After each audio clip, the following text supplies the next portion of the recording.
Hey, what's going on, people? We are here, back like we never left. JV Wins Dogon SS here for another edition to the Conscious Approach channel on YouTube. Thanks for tuning in.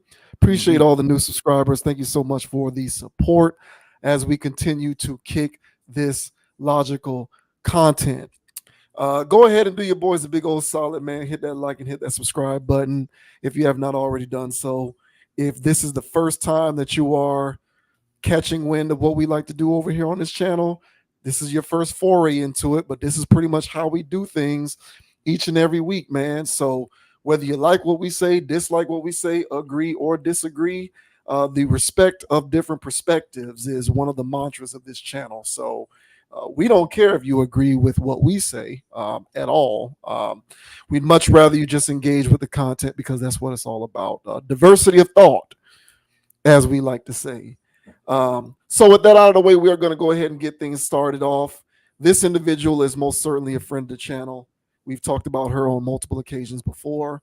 Lizzo is apparently struggling. Um, she's apparently struggling. We've discussed kind of at nauseum how her public grievances have played out with respect to certain themes like body shaming and mental health. We even covered the legal issue that she has ongoing, where some people that used to be employed by her are accusing her of a hostile workplace and abusive behavior, which is ironic given what she claims is she's always the victim of herself. So that's kind of funny. But recently she went on to Twitter, or I don't know what platform she did this on, but she went on a bit of a mini rant saying she's tired of being bullied and being the victim and she quits. Now, it's a bit vague in terms of what she means by quit. People don't know if by quitting she means quitting social media, quitting the music industry, quitting making music altogether. No one really knows what she means by quit. That part of it is rather cryptic. Hmm. But she did get on. She did get on there and she did say, "I'm tired of this. I quit." So we'll go ahead and provide some context here, real quick, as we lament on Lizzo's apparent despair. Unfortunately, but she's apparently going through a tough time here. So this says Lizzo goes on explosive rant about her haters, ends it by saying, "I quit." A running theme that has permeated throughout the career of Lizzo is backlash. The Detroit, Michigan vocalist has been one of the biggest stars in the music industry for the last few years. Almost everyone knows that fame is a good enough reason for the public to say negative things about you. However, the criticism really has not revolved around her music. It has had more to do with her severe sexual harassment and hostile work environment allegations from her ex-dancers. Furthermore, there is a large audience, which includes conservative political figure Candace Owens, that is against behavior in public. All of these reasons could be factors in Lizzo's recent rant in which she said, "I quit." The About Damn Time artist has been holding back from really speaking her mind, it seems, as Lizzo unleashed on her haters. According to TMZ, Lizzo did this via Instagram. So that's what she was on Instagram. Shortly after people were upset at her for performing at Joe Biden's fundraiser amid the aforementioned allegations. The event was held at the Radio City Music Hall in New York City, with the other performers being Queen Latifah, Ben Platt, and more. Lizzo's explosive message reads, "I'm constantly up against lies being told about me for clout and views, being the butt of the joke every single time because of how I look. I didn't sign up for this shit. I quit." So there is a caption, and that was from X, Twitter, whatever you want to call it, of what she said here. So apparently she's upset. She also feels that the world doesn't want me in it, and that all she wants to do is make music and make people happy. There are definitely a few ways to assess these comments from Lizzo. She could be saying, "I quit to get off social media," or at least take a break from it. Another way to view it is that she could be done trying to please the critics and just live her life. Or the most extreme meaning would be that she is done with music. There will certainly be more to come. So be sure to stick around. So that's pretty much the gist of it there. Lizzo appears to be a bit flummoxed um, about the way things are going with her. Um, I don't know if it's her career or what, but publicly she is just not dealing very well with how things play out for her narrative wise. And so now she has exclaimed that she quits. What are your interpretations of her post? And what do you make of the situation overall with her? What do you think's going on there? Well, as far as her post is concerned, I really believe that it's just emotional. Um, I've, regrettably, I've sent emotional texts before. Just in the moment. You know what I'm saying? No Meek Mill, but still in the situation of I'm done with your ass. And I wasn't done. You know what I'm saying? But in that moment, I felt like that. So, for whatever reasons, the kitchen got a little too hot for her, no pun intended. And she was like, you know what? For whatever reason, something personal probably came up in her life at that moment where she was just not feeling the game. Uh, upset that she is the butt of a lot of jokes. So I think it's just more emotional. I don't think she's quitting anything.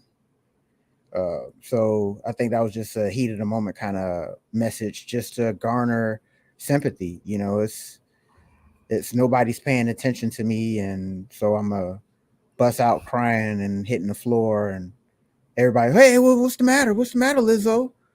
Nothing. I'm just upset.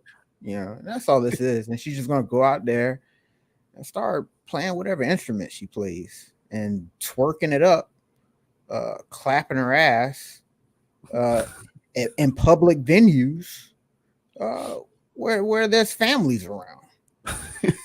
So she wonders why she catches so much heat. It's because she does a lot of things, in my opinion, or she at least historically done things publicly that was shameful. It's things that were inappropriate, uh, particularly in the nudity department. And I get it that you're proud of who you are, and you want other women like you to be proud of who they are. Everybody should be, everybody should love themselves. But what's the line here? And so just parading yourself around naked in inappropriate ways, being somewhat abrasive. Um, and I've heard of Lizzo's antics before I've heard any of her music, and that says a lot. So, so she can say that people are attacking her or targeting her if she wants, but to me, she's a person that is hollering for attention. And just like I mentioned, I wouldn't even heard her if she wasn't hollering for, "Hey, come look at me." And so when you're doing that, it comes with all kinds of attention, and especially if you're the abrasive type, like she appears to be, or whatever. Yeah, you're gonna feel the heat from the public. So I Yeah. just think it's a whole bunch of nothing. But what about you, sir? What are your thoughts about Miss Lizzo? What do you think? She's quitting the game? What do you think? Yeah, I largely agree with you. I think it's an emotional knee jerk reaction. She's not going to quit music because she's too good at it, I would say.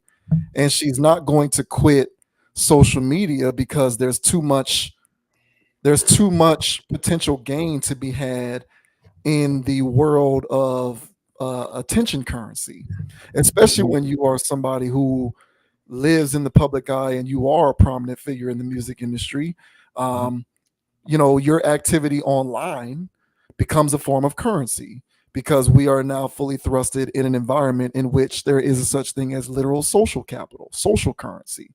And in many respects, particularly for people in the entertainment sectors, um, attention currency is just as valuable as actual physical money, actual currency. So that's just my, roundabout way of saying there's too much, frankly, money to be made in either of these areas for her to be serious about actually quitting. Therefore, like you, I think that it's an emotional reaction. Um, Maybe it's contrived on her part to see what kind of reaction she'll get from such an inflammatory statement. She wants to gauge the public to see how they'll react to that kind of thing.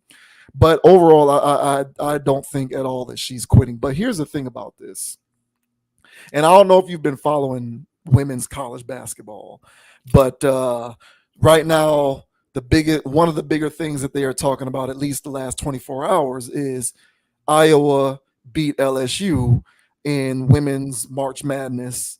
They were in the Elite Eight round, right? So last year, just to bring anybody up to speed who's not aware of this, you got Caitlin Clark, who plays for Iowa, superstar player. And then you got Angel Reese, who plays for LSU, who's not nearly as good as Caitlin Clark, but she's a serviceable, above average player, I would say, as a in the female game. But Angel Reese is a trash talker, and she gets in your face. And so there was a lot of headlines made when LSU beat Iowa last year, and Angel Reese was all up in Caitlin Clark's face. And it got turned into this discussion about sexism and racism, because it's like, other people do this, and when Angel Reese does it, everyone's looking at it differently. Why is that? So they were making a racial and sexist discussion out of this. Even though I thought that the two people were nuance wise, the way that the two individuals went about doing their thing was completely different. But they used it as an opportunity to talk about racism and sexism with women's college basketball with Angel Reese. Fast forward to this year, LSU lost to Iowa. And there was no trash talking or nothing like that. You know, it's not like Caitlin Clark got her get back from a trash talking standpoint. But in the post game press conference, Angel Reese was crying in front of the media, talking about how she's mistreated and how she's never had peace ever since they won last year. And, you know, she was basically playing the victim card. And one of the conversations that have come out of this is it's difficult for you to sit up there now in retrospect, now that you've lost, and cry and try to garner sympathy because of how mistreated you are and how you're sexualized and how you're this and you're that, when when you've actively behaved publicly in such a way to invite a lot of the criticism that you now say has become too much and too loud. And I kind of feel that way about Lizzo, where a lot of this hate that you claim to be the victim of is due to some of the antics and behaviors on your part that you have put out there publicly. And I know that we're trying to reinvent the world and try to apply new rules, but I'm sorry, when you go to a Lakers game basically naked, people are going to have some things to say about that. And because of the way that you look physically, there's going to be some comments made about your body type. Now, you could have avoided all that by not dressing that way. You chose to put yourself out there on Front Street because you want to be quote unquote courageous. Now, admirable as it may be that you're courageous, there's going to be some criticism that comes along with that. That's the way that the world works. You decided to put yourself in that public storm by dressing that way. So when the criticism comes, at least for me, I'll speak for myself. In my opinion, it's difficult for you to position yourself as a victim of anything when you invited the criticism because you chose to do that, knowing what the reaction was going to be. And I think both of us made the comments when we talked about this last year. I don't even think this is a body positivity conversation, because you can be the most slender, slim, thick, in shape Instagram model. If you show up at a Lakers game naked, you're going to have a lot of people criticizing the fact that you decided to dress that way. Now, she decided to turn that into a body positivity discussion, thus making her this champion for body positivity. Okay, fine. You want to do that and go to SJW route to cover yourself? Go for it. But smart enough people understand the difference. It doesn't really matter what your body type is. You show up to a public venue of that capacity and you're looking like that, where we can just literally see your whole ass because there's just nothing there but a see-through skirt, people are going to say things about you.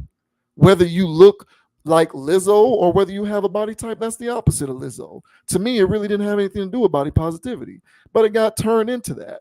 The point is, you put yourself in that maelstrom.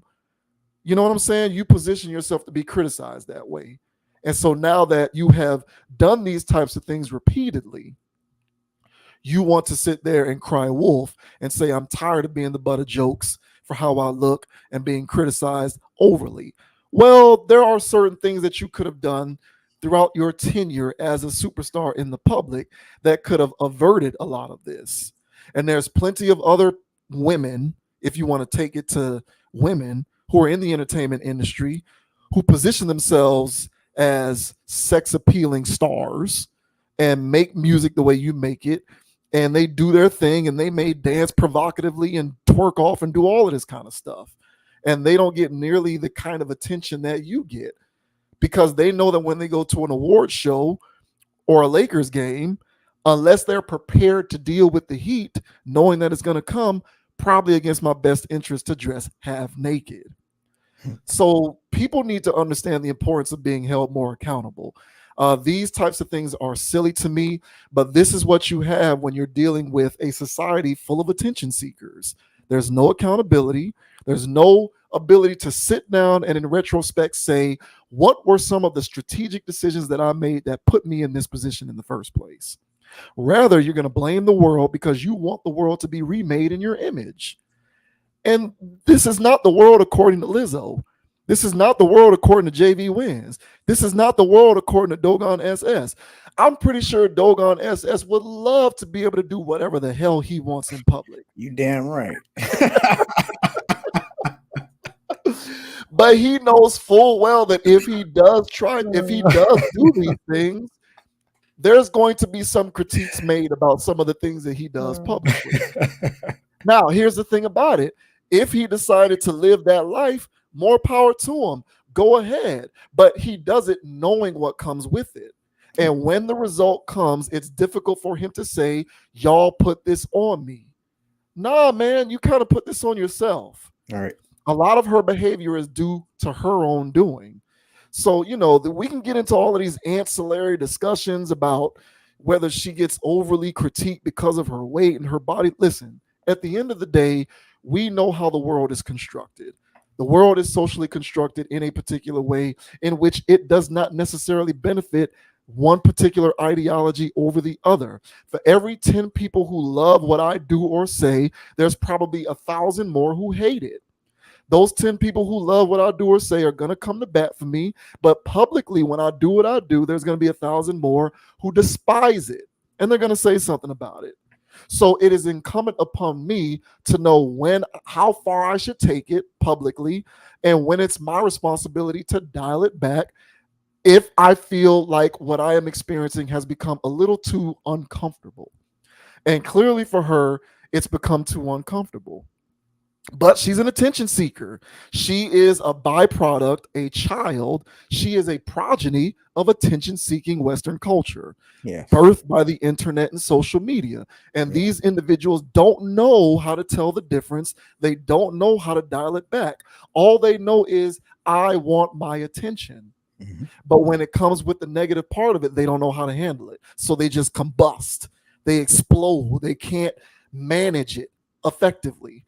Now, if you ask me, I can, give you some tips on how to better manage that. But I come from a different generation. I was actually alive for a significant period of time in which there was no mass consumption of the internet, and there definitely was no social media.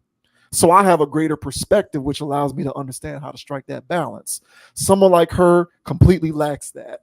And it's all narcissism. It's all attention-seeking behavior. Yep. And they can't help it and they can't control themselves. Yep. So for an individual like her, she needs to understand how to strike the balance and know how to take the good with the bad.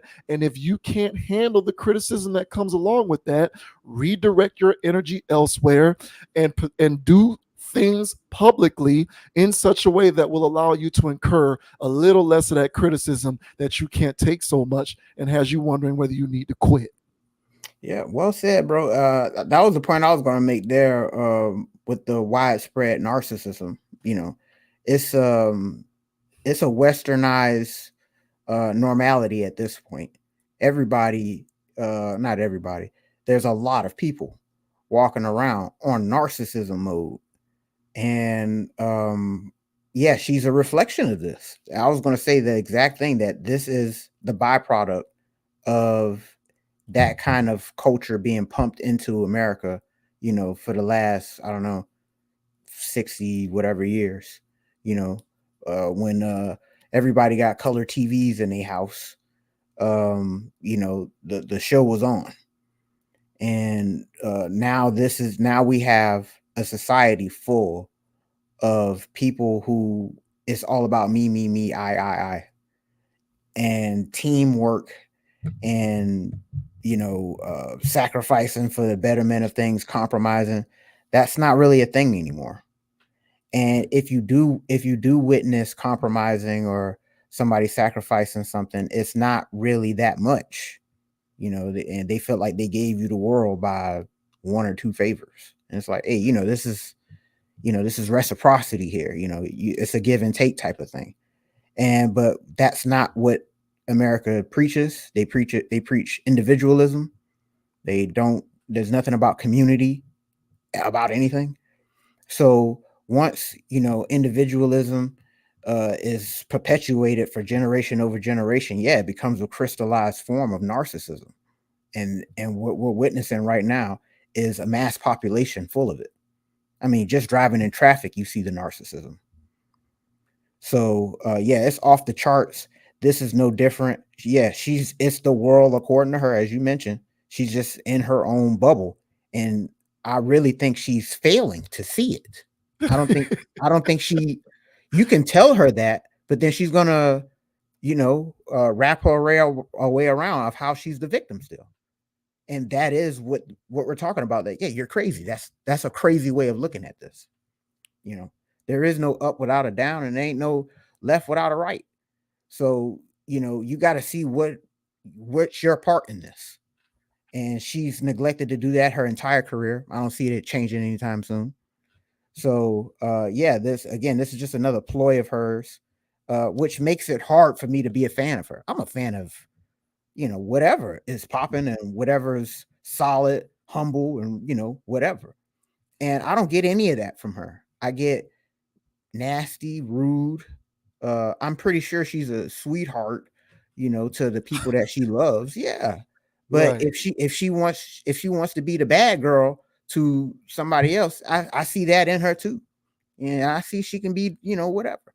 So with me reading that, it makes it difficult for me to, sympathize for her on top of all the extra stuff that we mentioned about her just parading around in the nude. And real quick, I'll touch on it. I don't, even if there was a woman, we scolded Sierra when she walked down the thing with Russell Wilson. That is Like, right. what Yes. are you doing? And Yeah. she had a nice body. She was looking good in that thing. Or if she was wearing anything at all.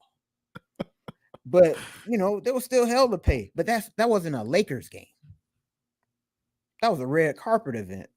You was carrying your behind out there where there's families, babies, and strollers. So that was my issue with that.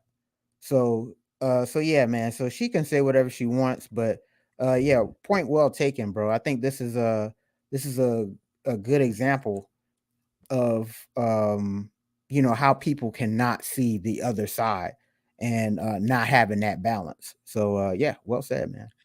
Yeah, I'm with you, man. Accountability has become a lost art.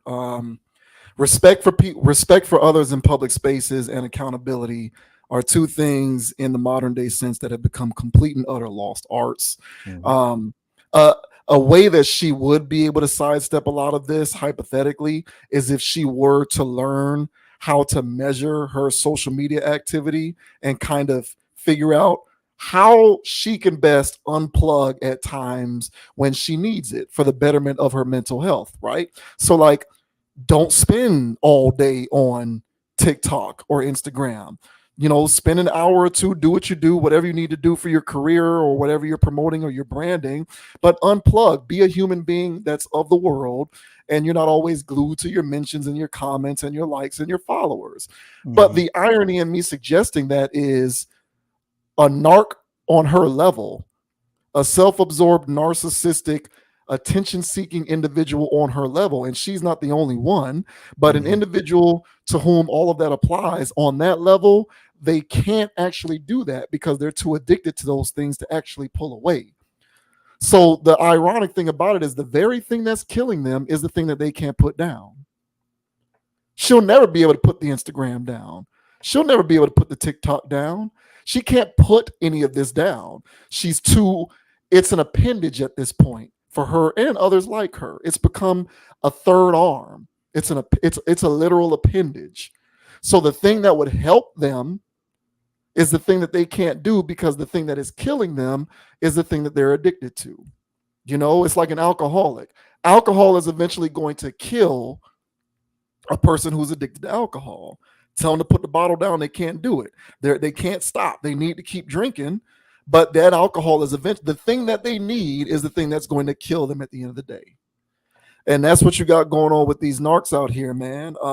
They can't put it down. They can't help themselves. But then they'll cry and complain about everything that comes with it. Well, learn how to put it down or conduct yourself publicly in a different fashion. But you can't have it both ways. And that is one of the classic tall tale signs of narcissistic behavior. Look it up in any DSM file. It is the inability to understand accountability, and it is wanting to have everything work to your advantage in any circumstance, no matter what the situation is. And that's what she's got going on, and that's what every other person that we talk about that does this kind of double talk crap despite their behavior, especially in the entertainment industry, they all do the same thing.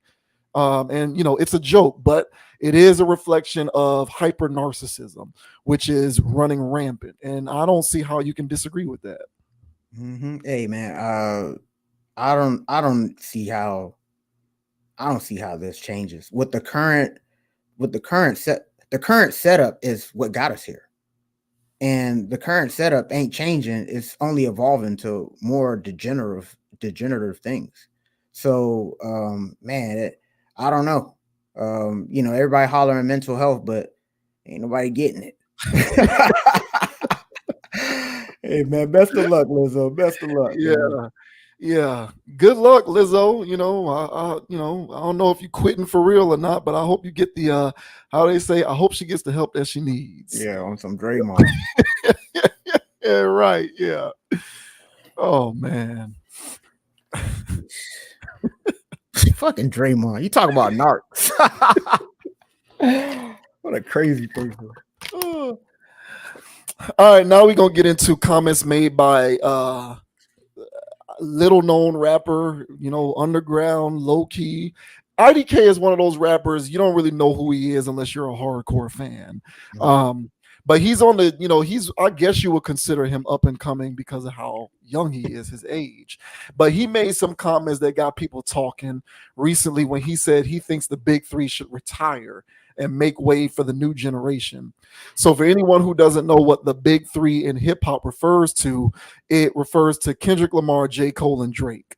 Whenever anybody refers to the big three in rap, they're specifically talking about those three guys. I guess we've all come to the consensus that the three I guess we've all collectively come to the consensus that the three top guys are those three. J. Cole. I wasn't a part of that meeting, but apparently I didn't vote on that.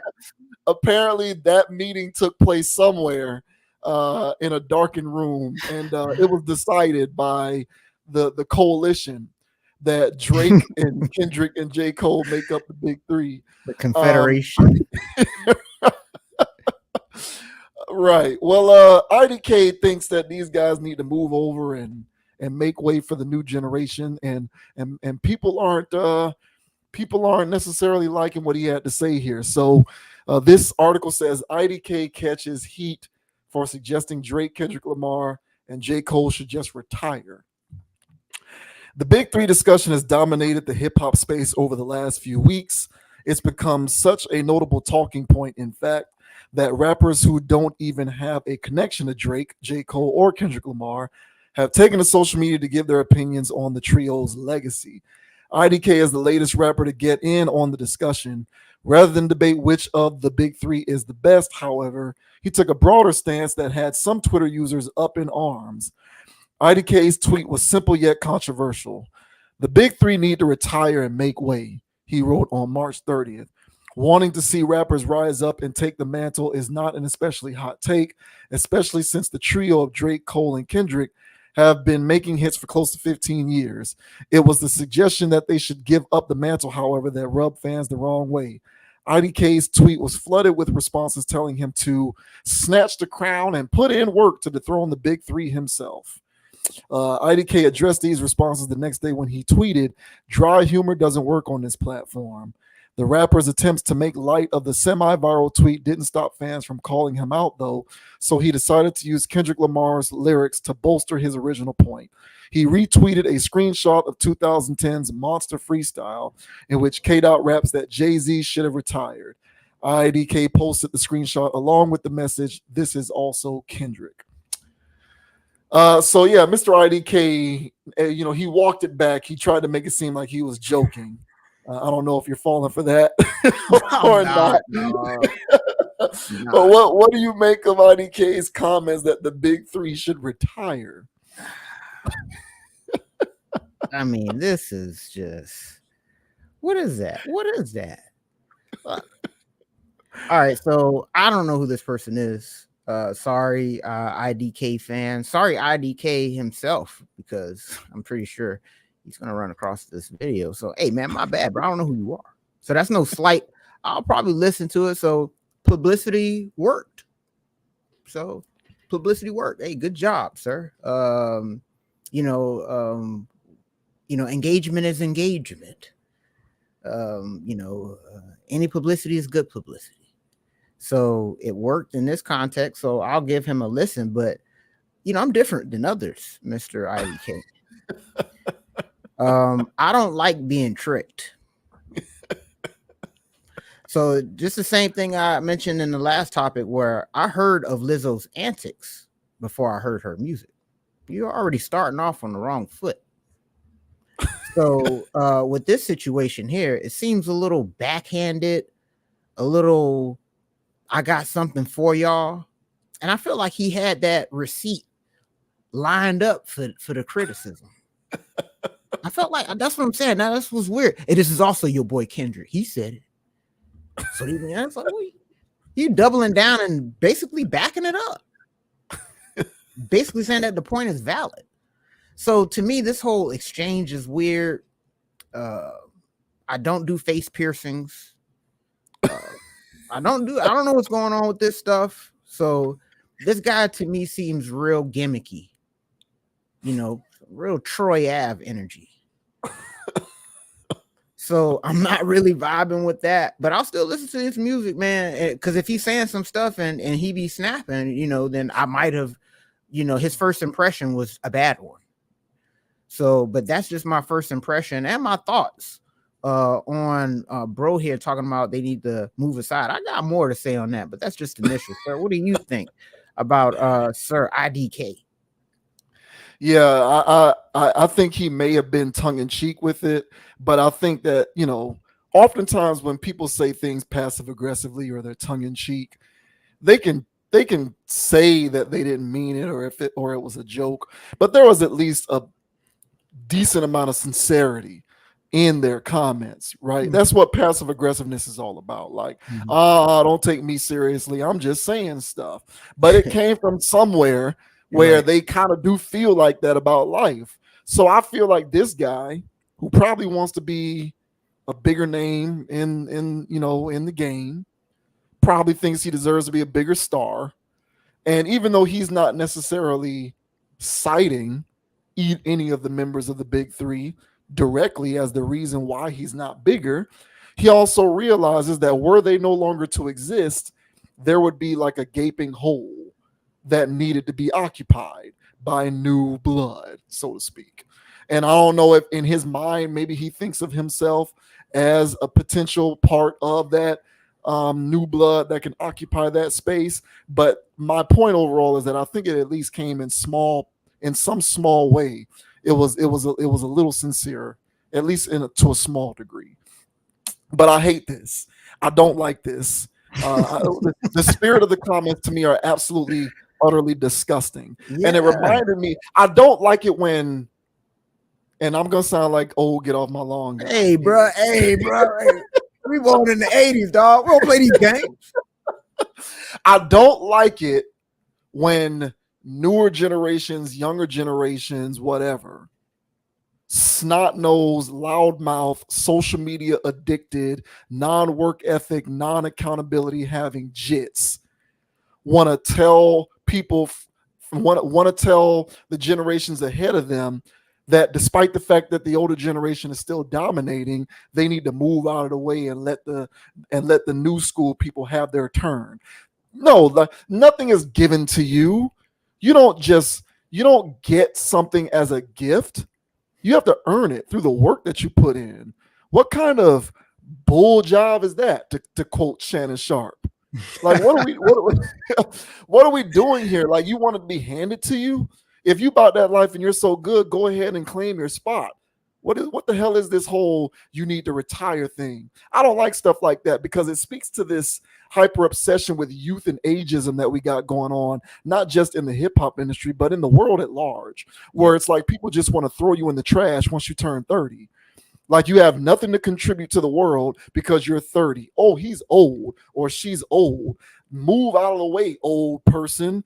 Give us a time, give us our time now. We're better just because we're younger. Hey, newsflash, jits, you're not better because you're younger. In a lot of ways, you're actually worse because you're younger. You just don't know it. Okay. And this reminded me back in the day. I remember this like night and day because I'm such a huge Jay-Z fan. I remember when the game first came out and the game was inventing beefs with Jay-Z. Like the game had some kind of issue with Jay-Z. Like I don't know where this came from, but it was like the game kept taking subtle shots and making these diss songs that were clearly directed towards Jay-Z. And the one common theme inherent in all of the game's music at the time was Jay-Z needs to stop rapping because he's old. Mind you, the guy wasn't even at the time. It's like Jay-Z was like 37, 30. It's not like he was old for real. He was just like, I guess, old in rap years. Mm-hmm. But, this was like 2005, 6-ish, somewhere around there. So, the guy wasn't even 40 years old yet. And the game is like, get out of here because you're old. He wasn't saying, get out of here, Jay-Z, because your skills are washed. He didn't say, get out of here, Jay-Z, because you no longer sell albums. He wasn't saying, get out of here, Jay-Z, because no one listens to your music. He wasn't saying, get out of here, Jay-Z, because your albums are subpar and you're not as good as you used to be. He was just saying you're old, so stop rapping. And it was so annoying because my whole thing was, and what? So that you can have his spot? Like, so I need to no longer be able to hear new Jay-Z music so that I can now hear new music from the game, whose literal only style as a rapper is being a name dropper. I can't stand it. I don't want to hear you name dropping for 16 songs on an album, 4 minutes apiece. Why do I want to hear that? Why do I want to hear you name dropping Dwight Howard in your song? I don't want to hear that. But I don't like stuff like that. It's one thing if you wanted to do it in sports, because in sports, everyone has a physical peak. You peak and then you decline. So if there's a young bull, right? Like let's say Anthony Edwards was like, hey, I'm better than bro. He need to go retire. And he's talking about an older veteran who's not nearly as good as he was in his prime. And you got Anthony Edwards out here hitting his head on the backboard, dunking on people at will, dropping 40 every other game. I'd be like, okay, that's kind of how the spirit of competition works in sports. You have a physical peak and then you decline. So it is what it is. In music, as long as your mind is sharp, I don't want to hear that. If you can keep going, no one has the right to say y'all need to retire and bow out. Mind you, this is coming from someone who is not a Drake fan at all. Right. At all. The complete opposite. And this is also coming from someone who on the record has said Kendrick Lamar kind of overrated. I've said that. I know, right? I know. Hey, man. I know, right? Everybody gonna come at me now. I know To Pimp a Butterfly was a classic. I get it. Yeah, the Damn album, To Pimp a Butterfly, all of these things were classics, whatever. But this is coming from somebody who is trying to be objective here, because I'm not the biggest fan of these people. I think Drake is a minstrel show and a clown. But at the end of the day, he does have his place in this ecosystem, and no one has the right or the clout to be like, retire so I can have my spot. What is it with this hand-me-down shit? I don't These know. crybaby These crybaby Fortnite Gen Z little snot nosed, like, listen, nothing belongs to you. Nothing belongs to you. Okay, like when the generation that precedes the big three stopped being as active, they came into their own, which it helped that they have the talent and the ability that they have, Mhm. but they came into their own and they seized their position. No one, Jay-Z and Nas and all of these other people, DMX and all of these other people, they weren't like, hey, here you go, Jadakiss and all of these people. They weren't like, hey, Kendrick Lamar, I'm done, go ahead, it's your turn to be a star now. This is a new phenomenon with this. We just touched on it tangentially with Lizzo. This new thing of just no accountability, Crimea River, victimhood, no work ethic, mumbo jumbo. It comes from the same place. So get out of here. I don't like it. I don't want to hear it. When the game was on that tip back then, I was like, get out of here. You're done. I don't want it. No one wants to hear that from you. Stop it with your name dropping. And the irony right now is Game is like that age now, and he's still rapping. So what was the point of all of that? You wanted Jay-Z to stop rapping because he was almost 40.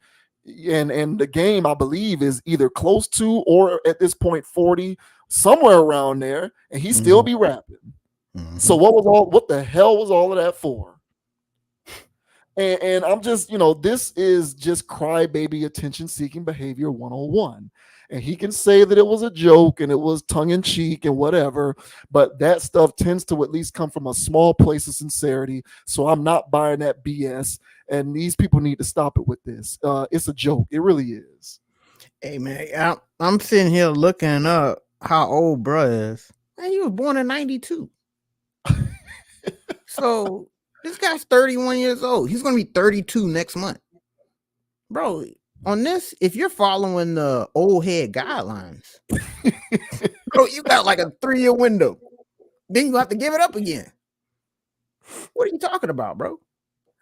So yeah, I don't know what that is, but again, man, to name yourself IDK, that's another strike on this guy. Because it's a popular thing to use. So you're going to run across his name just by typing IDK. It's a shtick, much like this tweet. So to me, that's playing games. I don't like that. To me, I'll do anything to make it. Fake it till you make it. And, for him to even try to do this is laughable. So yeah, man, he was born in 92. He's 31. And I still haven't heard a song of his. So I don't know when he plans on being one of the top whatever MCs. And again, it's not like I agree. It's not like I agree that these are the top three. That these aren't my top three. Right. Yeah. But when it comes to, I guess, industry superstars, and they just give me a list of things and they want me to tear it out, based upon whatever. And I was like, okay, this is what the masses like. So I'll put these guys in the top 5 because of what masses like. But, whoop-de-whoop. But I also agree. I'm a big fan of Kendrick, the person. I think I like what he does or try to do. Aesthetically, I'm not really digging the sounds, the beat, the flows sometimes. But the guy's good. It's no slight. It's just not. I don't know, for whatever reason, it don't sync with my listening. And J. Cole, I haven't really listened to thoroughly. I listened to that Forest Hills Drive thing. That was the biggest one. I think that was his biggest. I think that's probably his career peak at this point. I think that was his best album, because the other one was his mixtapes, because his mixtapes went crazy for me. But that was his best album, and I did used to listen to that a lot. So yeah, I hold to Kendrick and J. Cole to a high esteem. But Drake, no, I don't. But no one can refute this guy being up there. But this whole thing, and just like how somebody mentioned to this guy, it's like, yo, get on your grind, bro, and put in the work. Apparently he didn't go to enough Diddy parties. So yeah, bro, you know what I'm saying? You got to get with the right execs, bro. You slipping. Ask Meek Mill, man. Try to get some connects. So yeah, because that's the only way you gonna make it, bruh. So I don't know about this, man. I don't like gimmicky behavior. To me, this was a gimmicky tweet with a smart alecky gimmicky response back to the people that had something to say about it. It's a little too much for me. But I still said I'll listen to it. Because when I did start, looking this guy up or whatever, there's stuff going around. People are listening to it. So I like to see what people are listening to. And if I listen to it and it's trash, then it's like, man, a lot of people like trash. And that's another thing too, man. I feel like people be liking people because it's a lot of plays. A lot of other people like it, so I must like it. And it's It's like, groupthink. Yeah, yeah, it's like, it is. but this ain't Yeah, good. You, yeah, you, you do hear the trash in this. No, nope. yeah. Everybody else banging it, I'm banging.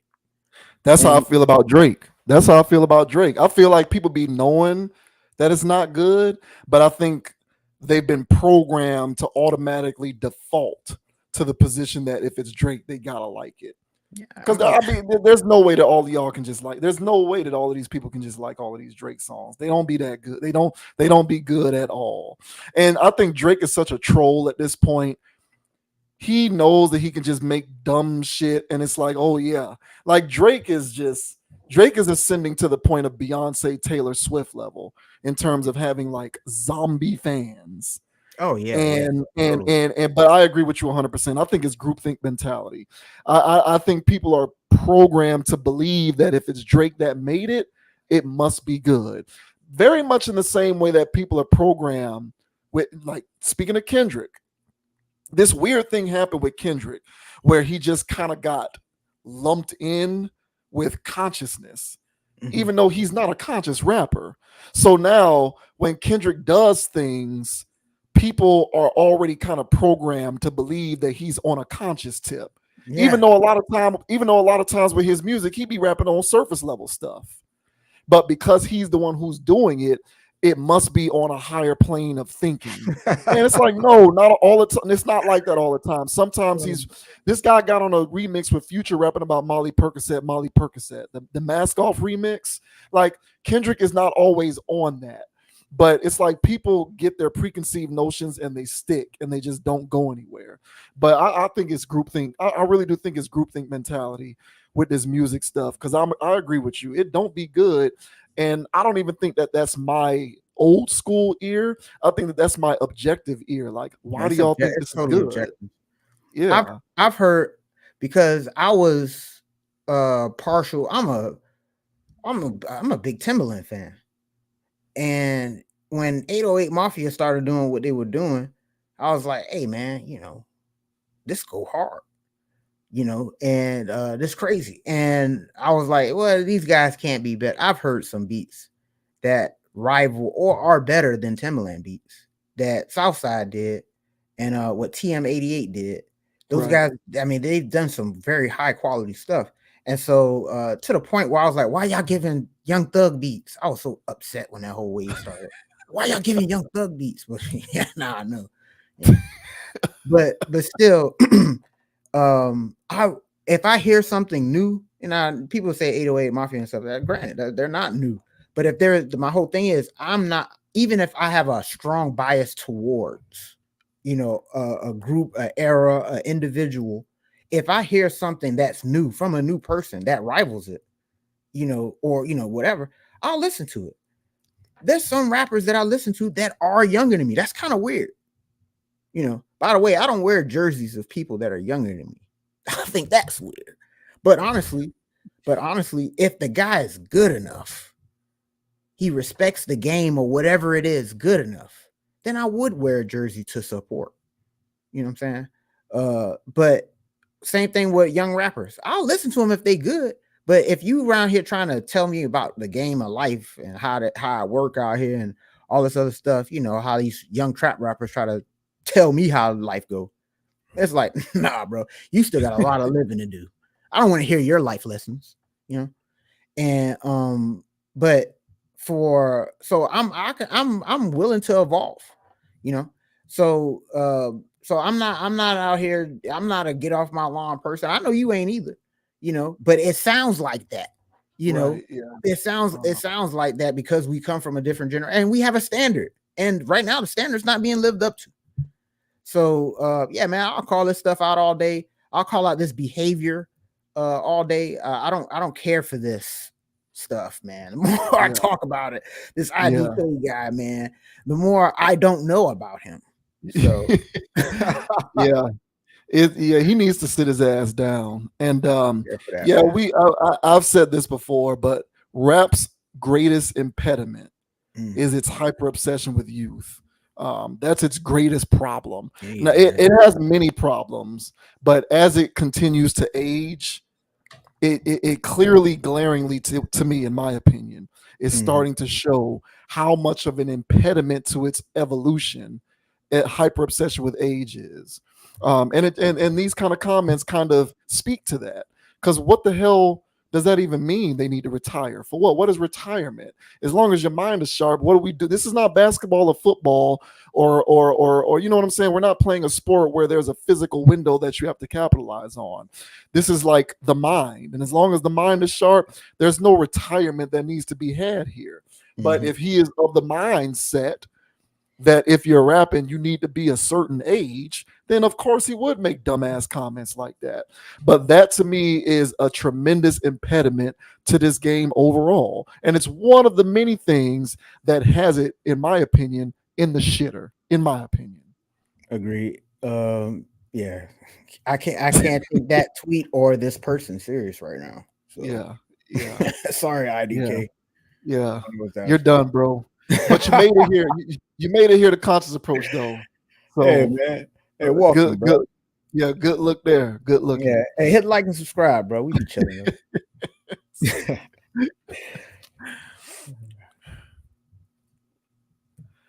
All right, Irvin Magic Johnson, the Oh. Magic Man. Some people think that he's the greatest Laker of all time. I am not one of those people, Oh. but some people think he is the greatest Laker ever, and he's basketball royalties. Magic Johnson, him and Larry Bird saved the NBA.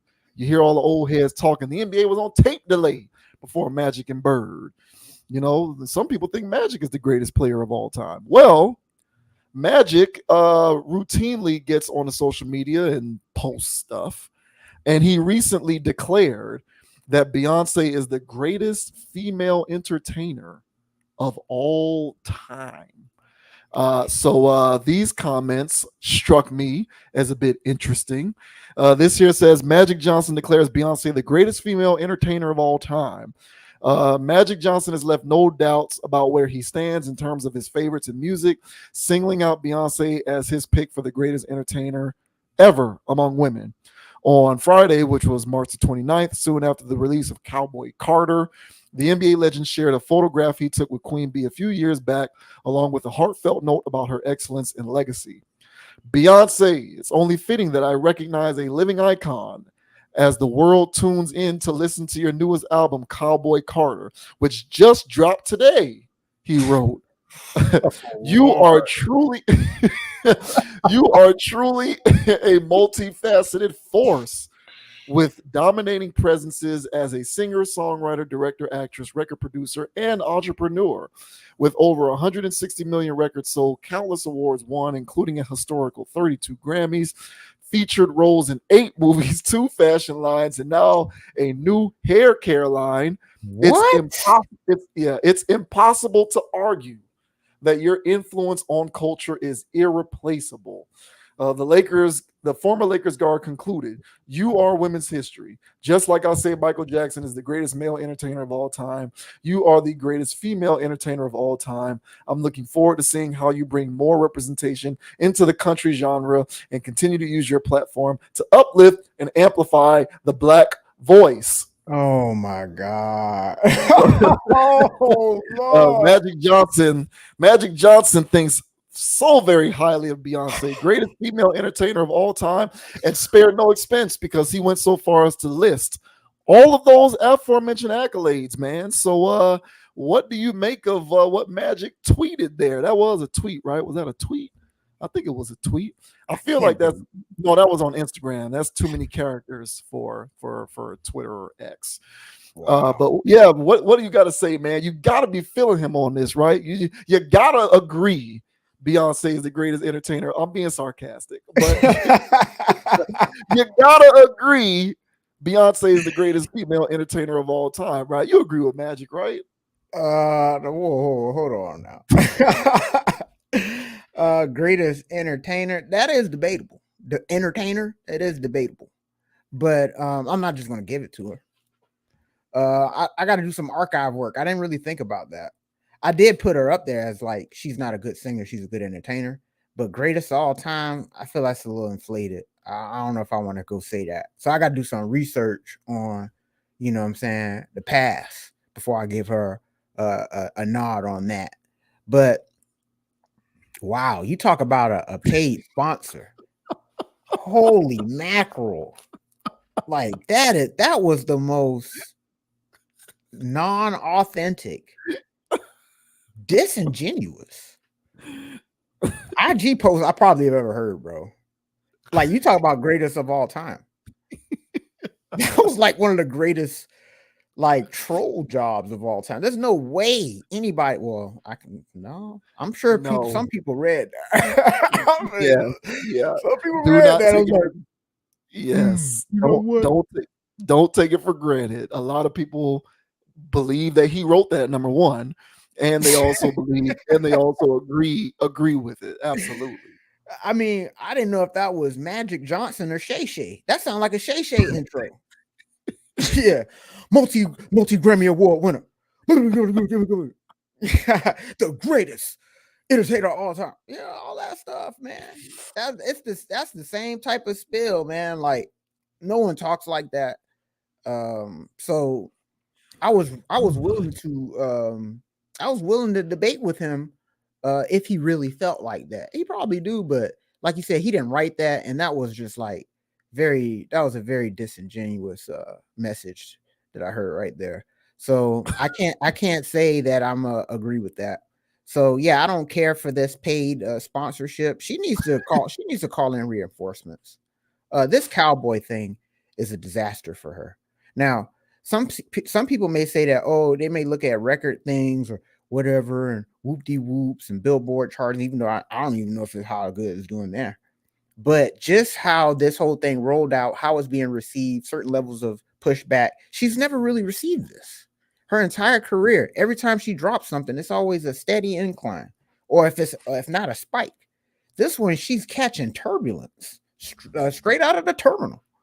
So she needs to call in reinforcements to help clean up whatever the hell and make her seem like, whatever, that we should be enthusiastic about this disaster. I saw other images of her. Yeah, I saw other images of her doing the most cringeworthy cowboy. She's still wearing this hat. She's still going on with this persona, wearing cowboy assless chaps. She ain't show no cheeks though. She just showed like side angle. So I was like, you're even teasing here. So I was like, look, woman, I've had enough of this. So yeah, I can't get behind this rollout. I'm not the biggest Beyonce fan, as you can tell, but at the same time, I'm an objective person. And if somebody did something the right way, I cannot like what you do or what you stand for and still go, that was a hell of a rollout.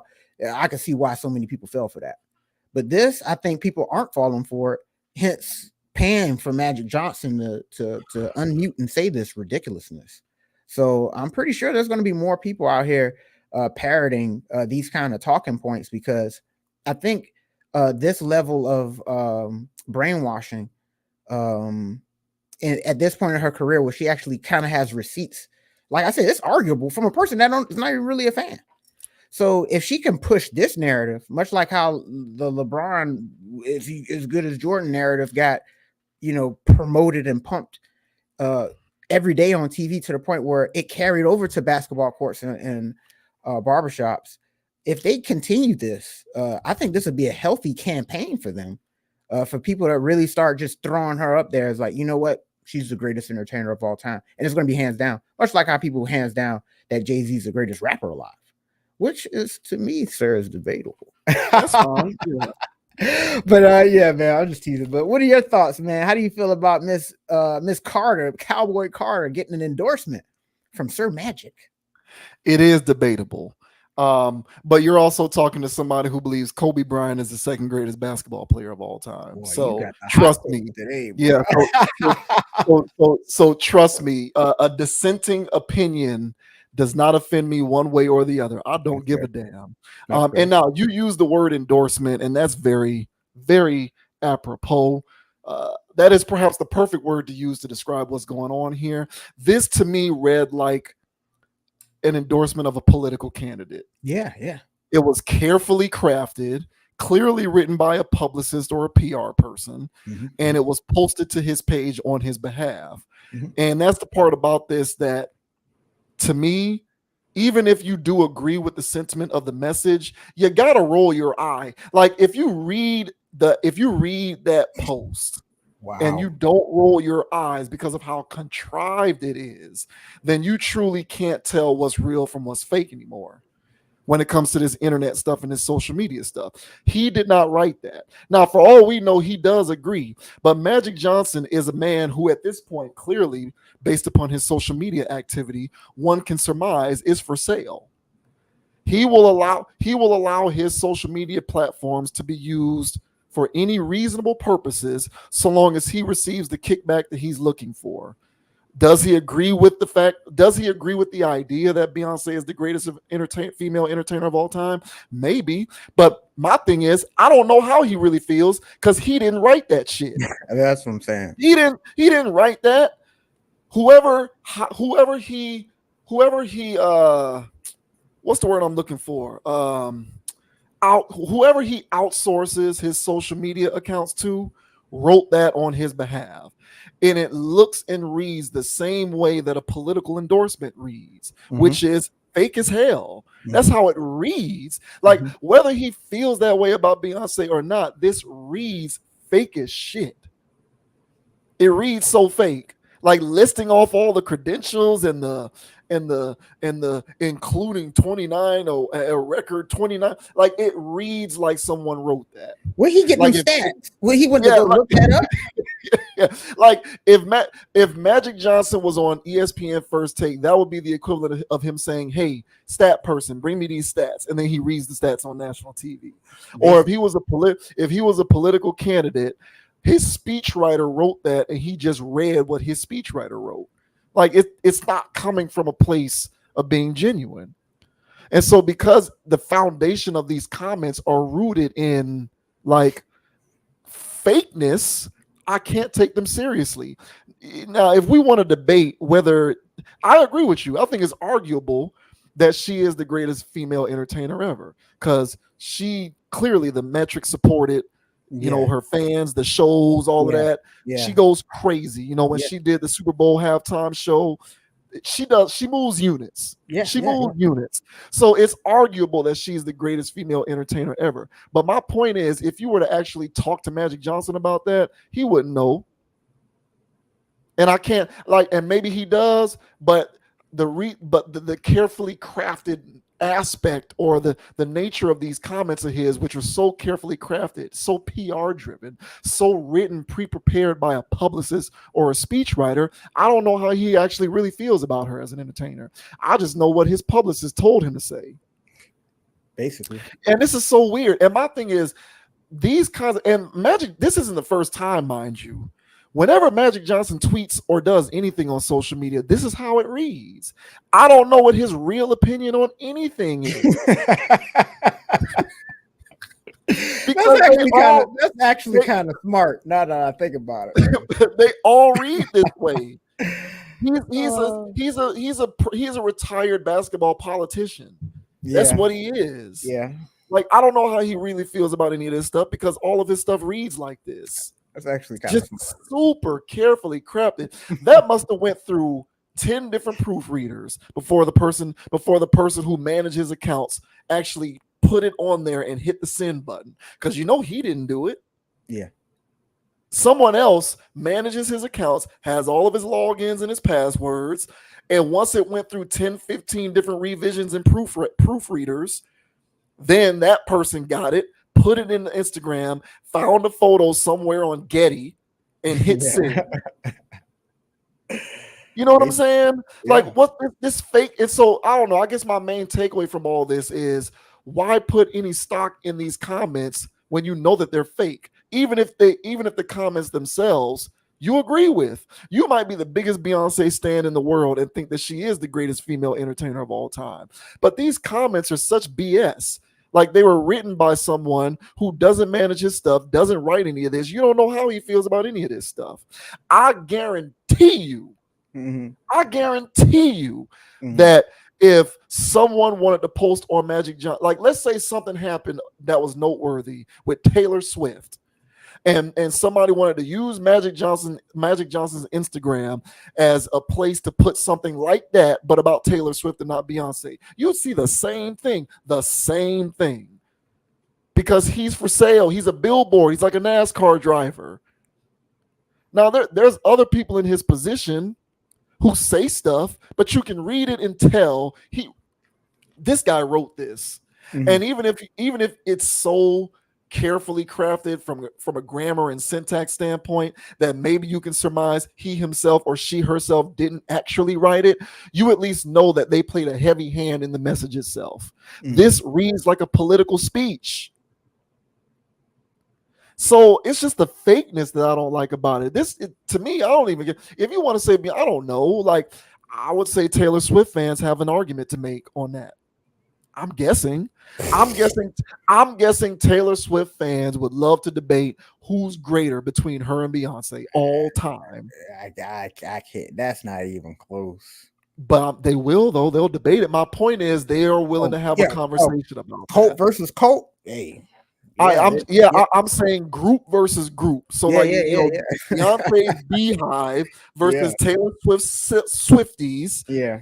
Those two can have a debate off Yeah. who's the greatest female entertainer of all time. So it's not definitive. Mm-hmm. But when somebody, a celebrity, one of these weirdo celebrities wants to come in there, and I got respect for Magic. I love the NBA. I know NBA history. I got love for Magic. But since he's gotten on social media, he's seen more like a politician and less of a real person. That's smart. And that's why I can't get down with this. And so for any of these people, for any of y'all out there who cling to these celebrities and their social media platforms, understand how to read this stuff and tell what's real from what's fake.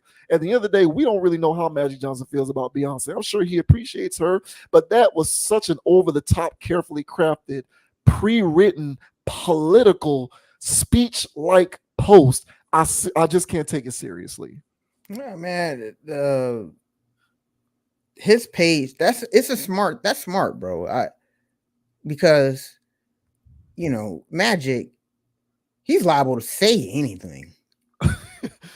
You know what I'm saying? He's a cool dude and he's smart. You know what I'm saying? But at the same time, he could probably he's not like Charles Barkley, but he can say the wrong thing. He can say the wrong thing. And so for him to have a PR department, it's what we asked Meek Mill to do. It's what we asked Tyrese to do. I was gonna bring that up. Magic Yeah. Johnson is the extreme It's an opposite extreme.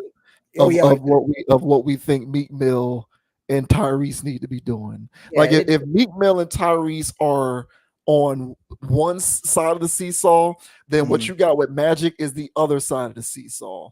mhm. The answer is somewhere in the middle. It isn't to be on one extreme or the other, and Magic is just on the other extreme. Yeah, if Magic wrote that, it'd be I'm Magic Johnson, y'all. You know, he, and then Beyonce's the greatest of all time. It's like, what the hell is that? But honestly, it would have been harder if he just came out and said, you know what, debate me, Beyonce, greatest entertainer of all time. That would have worked harder.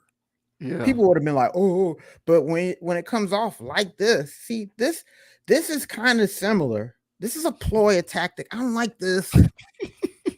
And this is my thing. Beyonce didn't have to do this before. That's my point.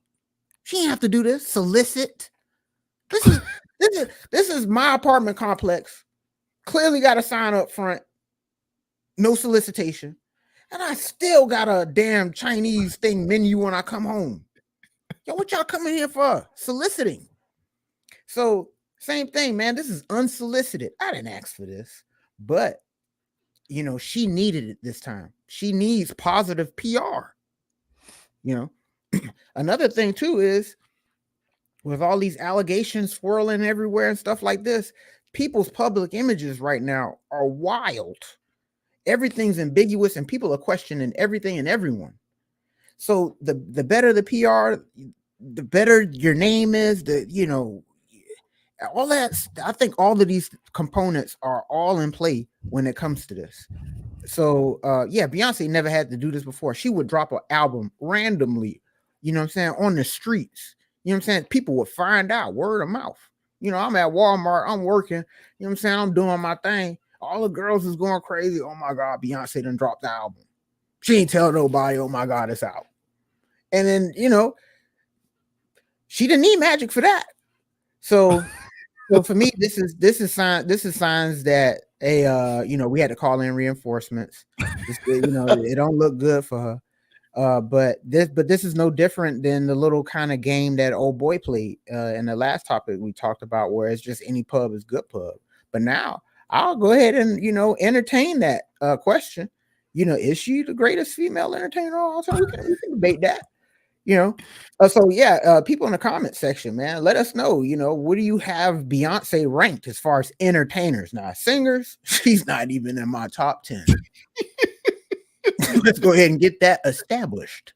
All right. But as far as entertainers, dancing around, twerking it up, clapping her ass and running around stage and still be able to hold her breath, even though she can't sing, she's still singing though. That's a skill. She does that. So I'm not taking that away from her. That's why I got her high up on that thing. She's like very athletic, you know what I'm saying? She can dunk, she can do all this other stuff. But she can't really hit a three and play, real basketball to save her life. You know what I'm saying? But she's hella entertaining, So I'll give her that. So we can debate that. And right now, I'm just gonna naturally slot her in at 2 until I find somebody else. But what do you guys think, man? Remember when we talked about 50 Cent and he was mad because the NAACP Image Awards didn't nominate Raising Kanan, one of his murder, death, kill shows for an award. And one of the comments that you made was you were talking about Method Man and Mary J. Blige, and you were like, you could tell that they were acting. Yeah. And when you can tell that a person is acting, that means they're not acting well. Right. So the way I feel about this thing that Magic put out there, because you mentioned how people's public personas are being highly scrutinized, and so the need for good, effective PR is a big deal. And I agree with that. That is a priority. But my thing is, it needs to be good PR. When I can read something and I can tell that it's PR, it ain't good PR. It ain't good PR. And I'm reading this post, and it looks like someone wrote him a speech to give at some kind of a rally somewhere. That to me is ineffective in terms of PR, if you want to use that expression. If somebody was my speechwriter and they wrote me this thing and I'm reading it, and I can literally, I can't present it in such a way that doesn't make it sound like someone wrote this thing down as a speech, then either it's a poorly written speech or I'm poor at actually delivering the speech. Either way, we need to figure something out, because it ain't gonna work. And when I'm reading the stuff that he puts out, to me it's so inauthentic, and it just bleeds PR to the point where I can't take it seriously, and I therefore can't take the contents of the message seriously. I can't do it. So, like I said, my biggest takeaway from a lot of this is inauthenticity needs to be scrutinized. Yes. And what we got going on right now is, as long as the message fits your personal ideology, a lot of people will disregard the inauthenticity of the message itself. So it's like, I love Beyonce, and I do think she's the second greatest or the greatest female entertainer of all time. So even though this speech is complete and utter BS, I love it because I agree with it. when it's like, no, let's scrutinize this for being inauthentic, because we can't have people getting away with being inauthentic. Right. But hey, that's me being on my high horse and demanding standards in places where our society has dictated we no longer need them. So maybe the joke is on me. Maybe it's my fault. Yeah, well, the last thing I'll say is the publicity worked again. It just like the last dude, it worked to the point to where it is going to become a more debatable talking point, which people like myself is going to go, it's not like we got an extensive history of this. Right. And and they start doing the metrics in their brain, and they're gonna go, who is? And by just doing that, she done hierarchy in your brain now. Yeah. So it's a very clever thing, and I think it's a degree of it where we don't care, and you're gonna hear all of this because it's gonna seep in there somehow that she got those 29 whatevers. Right. And it's like, come on, Magic, bro. But hey, bro, look at that smile. He gonna do this. Yeah, that boy getting. I don't know how much he made to put that out there, but I'm pretty sure it was a nice little chunk of change. It had some commas in it, bro. Yeah, I'm pretty sure. However much and the thing is, people really believe that this was genuine, and that's the part that has me rolling my eyes. Like, y'all really fall for any damn thing out here, yo, for real. Hey, Beyonce's camp, man, hit me up, man. I'll send a positive endorsement, man. I'll take half of what Magic did. Yeah, I'll probably take a quarter of what he took. Yeah, for real. Man. You the greatest of all time, baby. Shit. Yeah.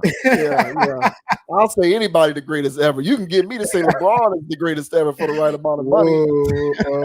Hey man, look, you want to give me 7 digits, right? You want to write me a check that has 7 integers just to say LeBron is the greatest player ever? Give it to me. I got all day. You gotta keep up the shtick though. I will, I will, because unlike Magic, I write my own stuff. Well, it is what it is, man. But get out of here, man. I'm not with you on this, Magic, or whoever wrote that.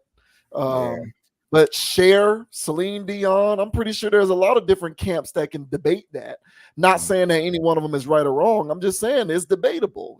Hey, man, you don't know how far back this goes, man. That's what I'm saying. I got to do my research, bro. I ain't going to just jump off the porch. Because from what I know, Cher or the Celine Dion and people with them residencies in Las Vegas, and they've been doing this for decades, they go hammer for some people. So, but whatever. Get out of here with these fake ass speeches. Yeah, and let us know in the comment section, guys. And like and subscribe if you haven't done it already. Come on, man. Yeah. Sheesh. Don't piss off a lot of Beyonce fans. I know that. All right, come on. They love us, man. We love y'all. Okay, and now we're going to get into Caitlin Clark, the biggest female basketball player, college or pro, in my opinion, is Caitlin Clark. Yeah. I think Caitlin Clark at this point is more popular than any professional women's basketball player. Hands down. Yeah, for sure. And she's huge out there in the streets. And, this is her last year playing college ball. She's allegedly going to the WNBA after she concludes this particular season. But Ice Cube threw a little wrench into it when he offered Caitlin Clark $5 million to go play in the Big Three, which I thought was kind of crazy. And to boot, Lil Durk doubled down and offered her $10 million if she agreed to play on his team. I didn't know Lil Durk had a team in the Big Three, but apparently he does. Oh, wow. So yeah, man, Caitlin Clark is the hottest thing moving right now, and Ice Cube wants her in the Big Three, and Lil Durk is ready to double Ice Cube's efforts and go from $5 million to $10 million if Caitlin Clark plays for his team. Now, will it happen? We don't know. I'm of the mindset that she will go to the WNBA, but it's been a bit of a story because everything Caitlin Clark these days is a story. But this says Lil Durk boosts Ice Cube's Big Three offer to Caitlin Clark by promising to double money. Lil Durk has upped the ante on Ice Cube's Big Three proposal to Caitlin Clark, promising to double the NWA legend's already sizable offer. The Chicago MC took to X, formerly Twitter, on Monday, which was April 1st, to declare his desire to lure the Iowa Hawkeye star to the 3-on-3 league. In response to a post about Cube's initial $5 million offer to Clark, Dirk wrote, "I got 10 million. Come play with my three." Hmm. The All My Life hitmaker had earlier shared his thoughts on the player's performance in Iowa's 94-87 win over LSU to reach the Final Four of the NCAA women's basketball tournament. Caitlin, who recently became the NCAA's all-time leading scorer, put up a typically dazzling display in which she posted 41 points, 12 assists, and 7 rebounds. I mean, she really is like a video game. Yeah, you can't stop. Yeah. Oh my God, Clark, Dirk simply wrote. Though Dirk doesn't currently operate a team in Ice Cube's Big Three League, okay, so that answers that question. His tweets certainly imply interest in becoming a coach. So he doesn't even have a team. So he's just saying, come play in the Big Three and I'll give you 10 mil. I don't know what he got going on. Uh, Last month, Ice Cube looked to make sports history by recruiting Caitlin Clark to the Big Three. The news was initially reported by TMZ, with the outlet revealing that the It Was a Good Day rapper had offered the college star $5 million to play in his 3-on-3 basketball league, becoming the first woman to do so. So that's pretty much the gist of that. What do you make of Cube's initial offer and then Dirk doubling down on that, and just the idea behind Caitlin Clark going to Big Three instead of going to the WNBA, and the bag that they are throwing her away? What are your thoughts on this one? I think she should do it. I think she should do it. I think this is a smart play by Cube, man. I love it. So, because first of all, the way she's cooking these females, she could play with dudes, in a Big Three format. I think it works. I've heard people be real critical of her, like she ain't gonna be able to get a shot off. All this woo was like, yeah, right, bro. Now, is she gonna get in there and torch these dudes? No, but she gonna hold her own. I think she can hold her own. So, and I think it'd be a great ticket. I think it'd be great if somehow she can parlay this, because this is not an actual. It may not be considered a professional league. It might be considered a semi-pro or something like that. If she can finesse this and double contract, I would do that if I were her. I think this would be a great business venture, because me just looking this thing up right now, the most a WNBA player can earn in a season is $234,000. Let's round that up and say 235. Because they got some figures after that. Right. And he's saying $5 million. So even if people say, all right, well, because I know her endorsements is going to go crazy. If she wants them, I'm pretty sure she's getting offers now, but whatever. But the endorsements are going to be crazy. She's going to be everywhere. Because and this is me, bro, not a women's basketball fan, like, at all. I try to watch it. I try to respect the game, but it'd be a little too cringe for me. But they got some girls out there now that's getting busy, man. Her and Juju. They go crazy. It's the ones who can hoop like that. Yeah, man. That's what it is. Like, yeah, because go ahead. I'll let you finish. No. So just watching her play, it's like, hey, man, this ain't going nowhere. She's gonna be rocking these people her whole career. So, why not maximize on that bag? So if there's a way she can play in both, do the Big Three. I don't know if the seasons overlap or not, but I think that'll be a great thing for her. It'll be good for Ice Cube. I think a lot of people will win. As far as Lil Durk is concerned, this sounds like another IDK tweet. Especially when we found out this man ain't got no team. So, he just talking now. It's like, whatever, Dirk. You know what I'm saying? But I love this idea, man. I think this was just good pub for Big Three. And the way I first heard this, if he swung and he missed with Caitlin, he might connect with somebody else that might agree to that. And it's like, hey, man, all right, you ain't Caitlin Clark, but you still up there. I'll give you 2.5. And then that's shitting all over your WNBA contracts. And she'll go, hey, I'll do that. and play overseas if I and yeah, because so the WNBA is gonna have to do something. Yeah, they're not pulling in enough money, but I think once these superstars are coming out, the market's gonna change a little bit when it comes to whatever. So they might want to start paying them women more. So what are your thoughts, sir? What are your thoughts on Ice Cube and Lil Durk trying to swing Miss Caitlin Clark? First off, I do want to say that I think Caitlin Clark would be able to thrive in the big three because she hoops like that. Juju's the same way. I don't watch women's college basketball. I don't even watch women's basketball, period. But I've been watching them because they hoop like that. Yeah. And I remember we did. I'm a big fan of Maya Moore, more so because of what she has done to sacrifice her career to actually really be a social advocate, not a fake one like a lot of the rest of these celebrities. Like Maya Moore is the real deal. Mhm. But I remember when I watched Maya Moore in college, and I think I've said this on this channel before. When Maya Moore was in college playing for UConn, I used to watch her play, and I used to be like, I used to think she plays like a man, like she has a man game. And that was a compliment. I meant that as a compliment. It wasn't trying to be sexist, even though I'm pretty sure people will turn it into that. But when I watched Maya Moore play, she had a man's game. Fadeaway jumpers, with the full follow through on the release, sidestep jumpers, you know what I'm saying? Like going to the left, going to the right, hitting finger rolls. Like she had a very refined game. And most female basketball players, their games are not refined like that, which is why to me, Maya Moore was just better than everybody else. She just had a really refined game.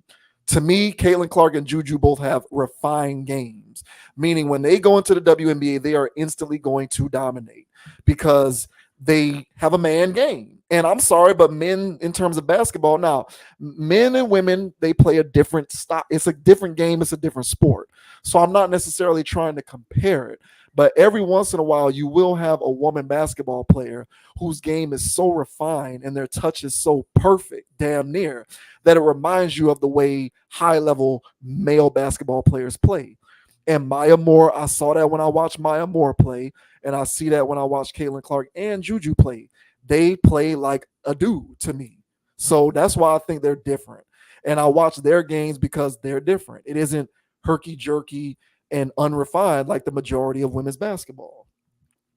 But I will say this though, this is devastating to the WNBA. Yeah.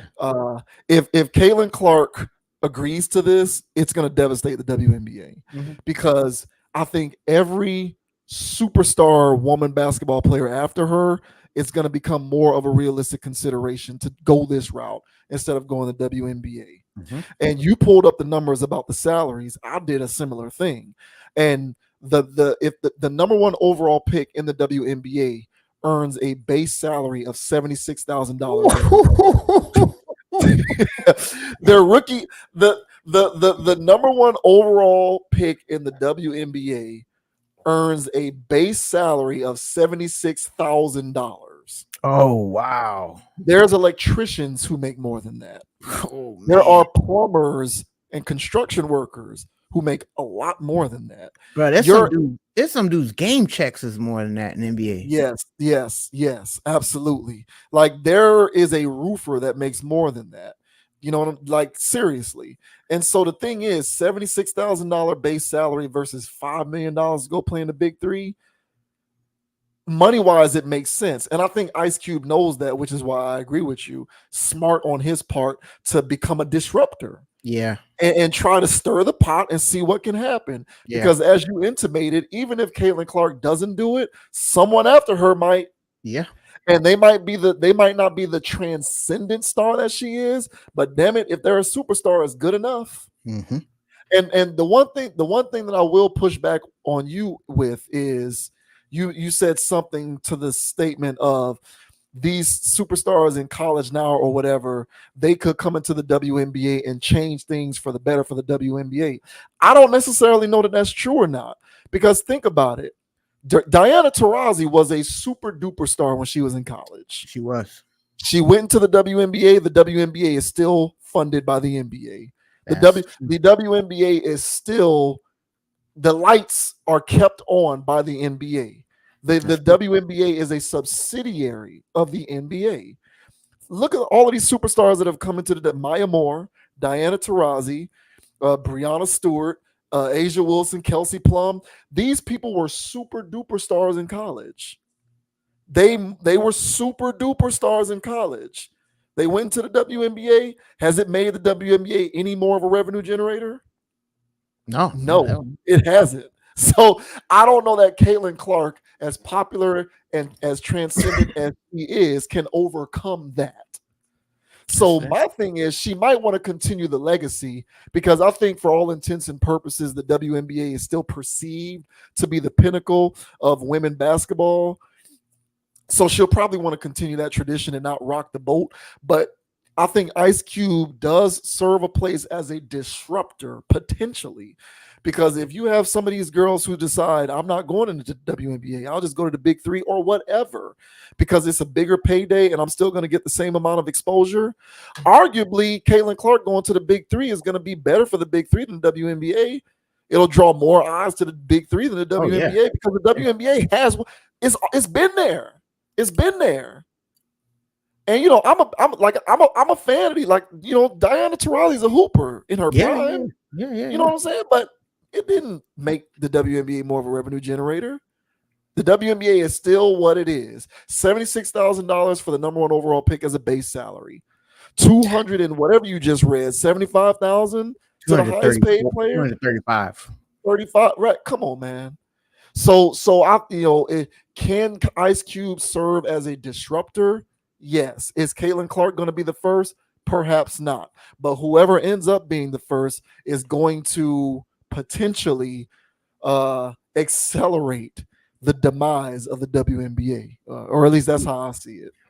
Well, yeah, because also on top of this, let's say somebody actually does do this, it's gonna, it's really gonna, because the women are already, griping about what they get paid. Honestly, I ain't know it was 70 something racks, bro. That's wild.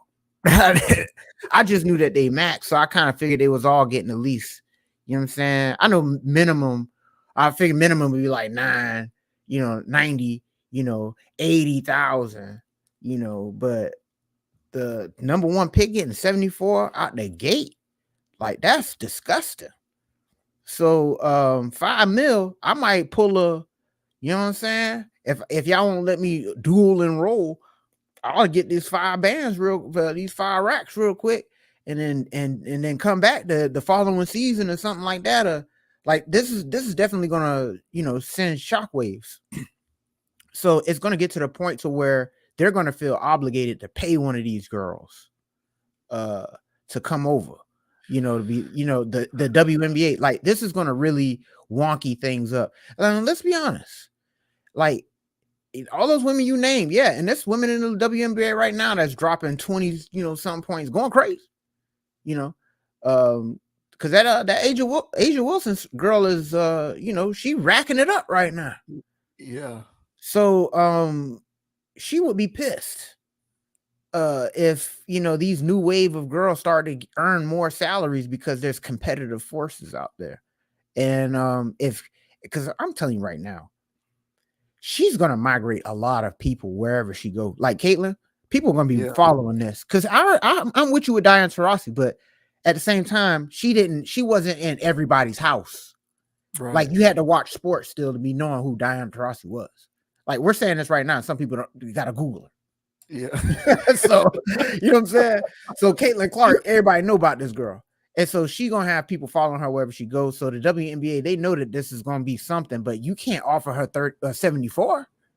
So I figured, I was like, even if she turns down Q, she's still gonna make millions in endorsements. But it's still the principle of the matter of 74. So she can be a driving force. I know they're gonna put a lot of pressure on her, the other girls, to drive up the max. Like there's gonna be a lot of shenanigans for this. And I'm here for it. Like you said, the disruptor. I like that word. Q is being a disruptor, a troll, if you will, upsetting the apple cart.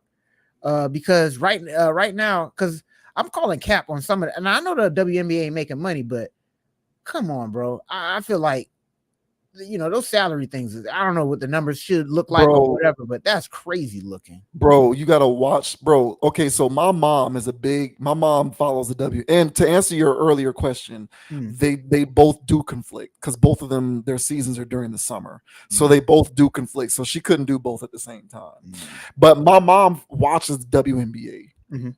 So, kind of second-handedly whenever it's on because my mom's watching, I'll be over and I'm looking at the TV and I'm paying attention to the games, bro. I'm trying to tell you, it makes sense that that league is not a revenue generator because beyond the lower beyond. I'm trying to tell you, bro, beyond the lower section of those arenas, it don't be people there. Yeah, you're right. You're right. You're It's right. not like the league doesn't. It's not a revenue generator. They're Yeah, not you're in the right. black. Yeah. The NBA pays the NBA pays the bills of the WNBA. The NBA, look, like WNBA players' game checks are signed by the NBA. Now I don't know if they're signed by Adam Silver. I don't know whose signature is on it, but their game checks are funded by the NBA. Until that changes, you can say whatever you want about Caitlin Clark's following. They need to, like essentially what you're saying is the WNBA would have to bank on the gamble that Caitlin Clark is going to infuse so much life into the WNBA that it will offset whatever cost that they are going to incur by resetting the market with her. Because I agree with you, they're gonna have to do something. They're gonna have to do Because something. yeah, I agree. Like, and even if it isn't her, the ones after her who are Mm, superstars like yeah. that, they're gonna Yeah. start. It's gonna become more of a normal thing to consider alternatives. Right. Now, the overseas isn't enough of a perspective idea to me to be a disruptor, but the big three and stuff like that, these private leagues where you can just, you know what I'm saying, that can be a legitimate disruptor. Yeah. So they're going to need to figure something out. But until the WNBA figures out how to get people to care about the WNBA, and Yeah. I don't know how you do that. You can't legislate people caring. So I don't know how you can figure out how to make more people care about the WNBA. But until they do that, the money is not going to come from enough places to make that league enough of a revenue generator to fend off stuff like the big three into perpetuity. Yeah. Yeah. You're right. That's why it poses a legitimate threat. It really does, as far as I can tell, because they ain't making money like that, bro. Like you look at this.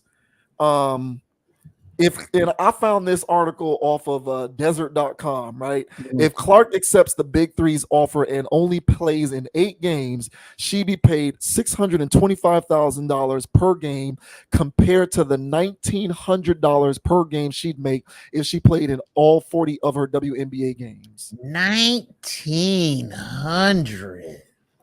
How do how do you compare that? That's paycheck So to paycheck. that's what I'm saying. That's what I'm saying. So it's like you're gonna have to figure something out. You're going to have to figure something out at some point. I don't know how you can make more people care about the WNBA because that's the missing Wow. ingredient. How do you make people care?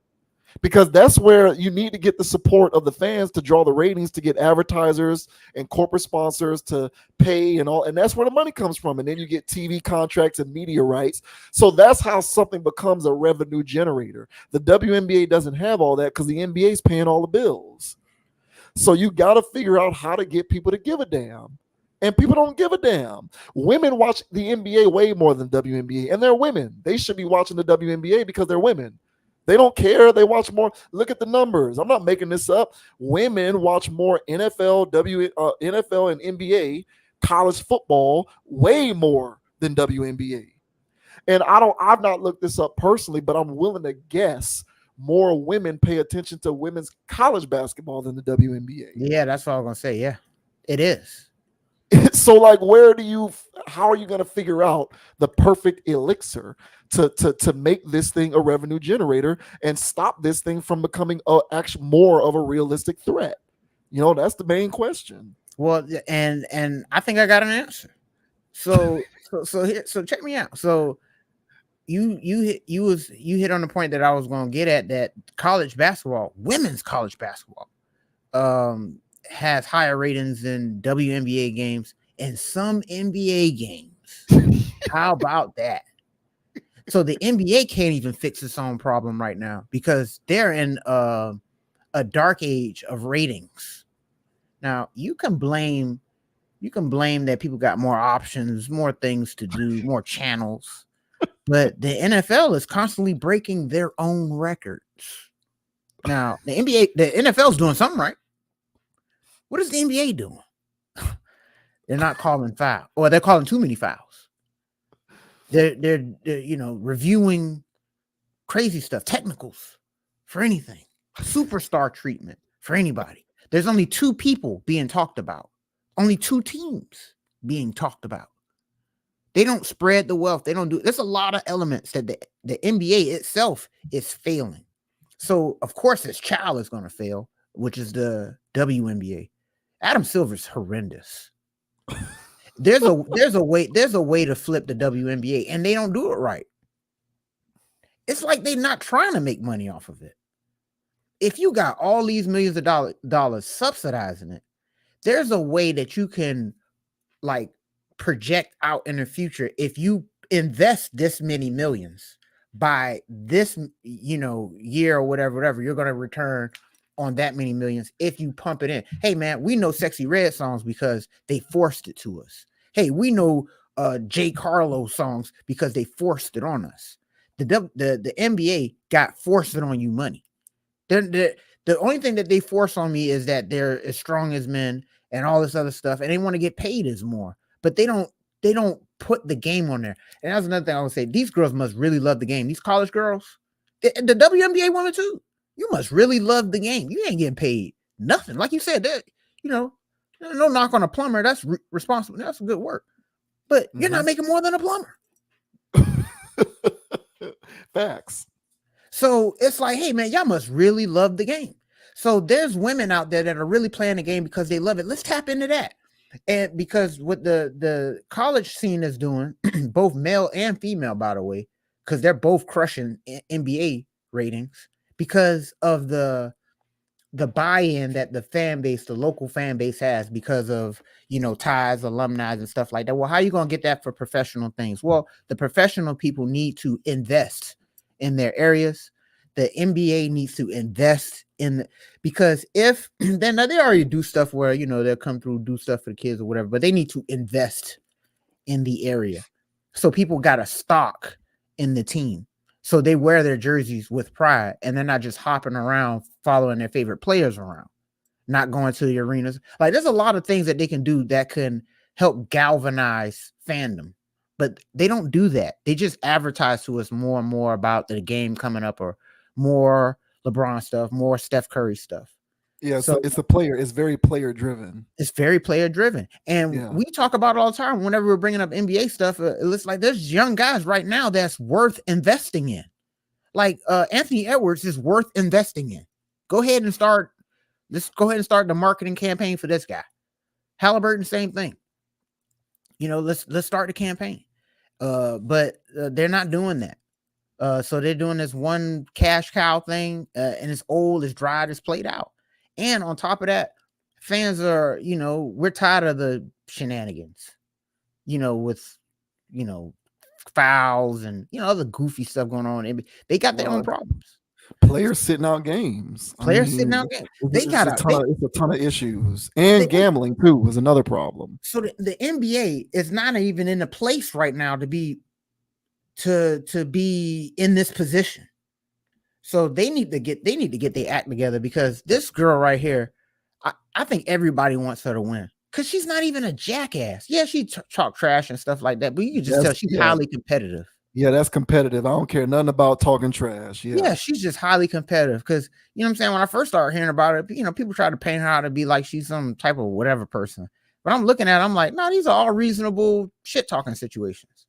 So yeah, I'm here for it. I want to see this girl win. I want to see her get paid. So if she joined Big Three, I'll be supporting that. You know what I'm saying? They're gonna get my views. I'll definitely help Cube out on that. But yeah, man, I think this is great. Great role. Ice Cube playing the Joker. Wanting to see the NBA burn on this one. So good call on that one, Mr. Cube. Yeah, I think all disruptors, I tend to appreciate them, even if I don't like some of their, even if I don't like some of their opinions. Uh, Like Elon Musk to me is a disruptor, and I appreciate that because you he's need he's that. like, I don't care about what y'all market share is, or y'all think y'all got the industry on lock. No, I'm gonna come in here with my products, and we gonna see at the end of the day who wins out. Mhm, And the old guard, they don't like disruptors, mhm. but disruptors are called that for a reason because eventually they supplant you in dominance. I just, I don't know what they're gonna do. Like everything you're saying is sensible, but at the end of the day, um, you can't legislate desire. And I don't know Yeah. how you make people intrinsically want to care more about the WNBA. Like I don't know how you do that. Um, it's a I don't know how you do that. I don't know how you strike that balance. And Me that's the WNBA's greatest challenge because for all the problems that the NBA has, they don't have to worry about trying to convince people to care. They They have to worry there. about that. Like they just know, they know that if LeBron's in the game, if Curry's in the game, if Embiid's not hurt, they know this. If Kevin Durant's not hurt, Edwards, they know that if these guys are in the games, they're gonna get the buy-in. Their issue is making sure that these guys actually get into the games and nobody's getting hurt and all of this other weirdo stuff.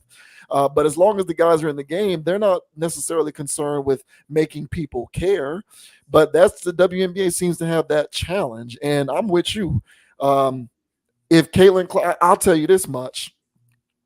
I watch more Big Three games than WNBA games personally. Personally, that's just me. Because in the summertime, it's just kind of fun to watch old, washed up, retired Right. basketball players play half court basketball. It's fun. So I watch that more than WNBA. If she goes to Big Three, I'll probably watch every game. Yeah. Every game. Yeah. If she goes to the WNBA, I may watch her if her team gets to the postseason. Maybe. Maybe. I'm just And that's a watching big highlights. right. And for me, that's a big maybe. Now, granted, I'm not a hardcore fan, but then again, that's my question. That's my general point. Who is?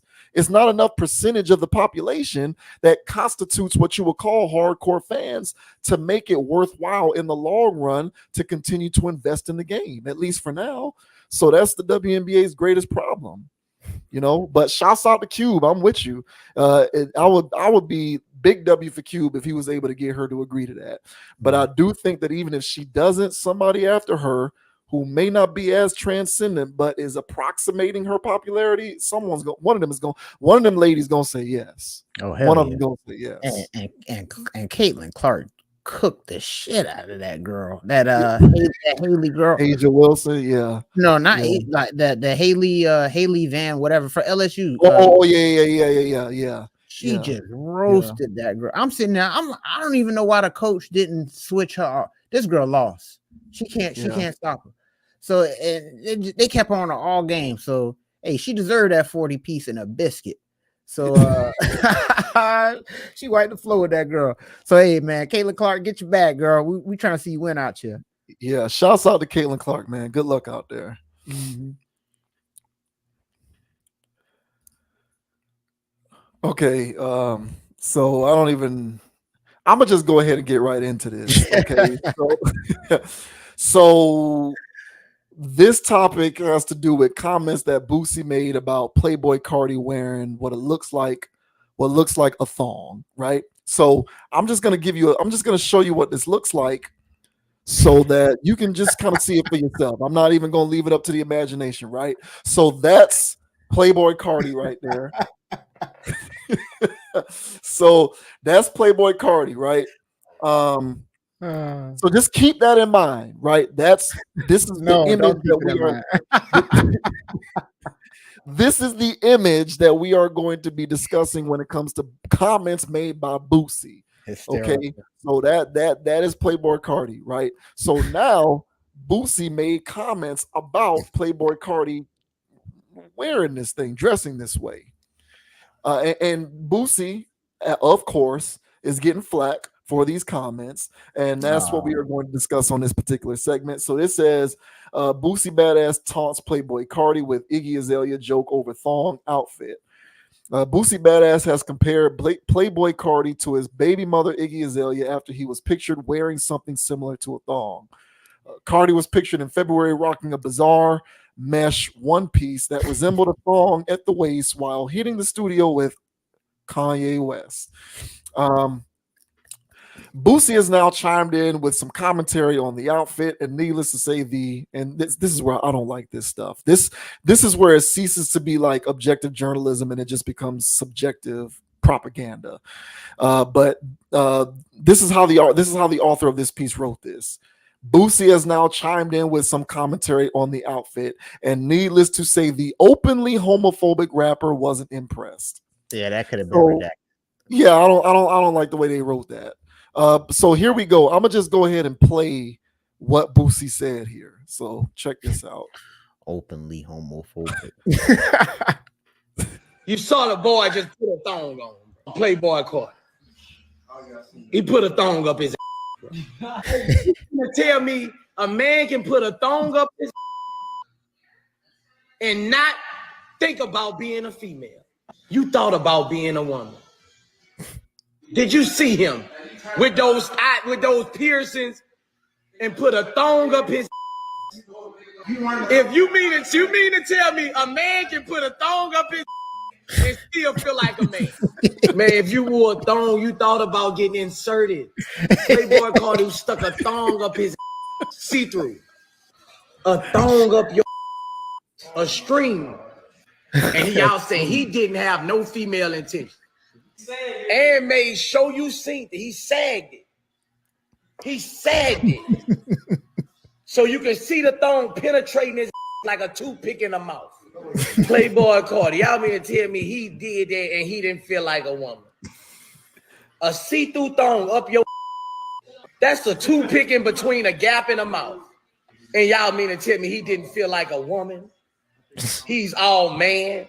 He talking about a thong up your thong. Put a thong on, bro. You want to be a what? Woman. Yeah. You want to be a woman if you do something like that, man. Why would you do that? Your baby mama is... I don't understand it, bro. He must have got jealous of his baby mama. Man, what's the girl name? The white girl, Iggy. Iggy is beautiful with a thong on. Did you get mad and go into competition? Iggy is a bad. How could you go from looking at Iggy in a thong to putting one on? Must have looked at too good on Iggy. That looked at too good on Iggy. He say, fuck that. Clone. Let me copy this. Oh, Boosie, man. Oh, now he's getting roasted by the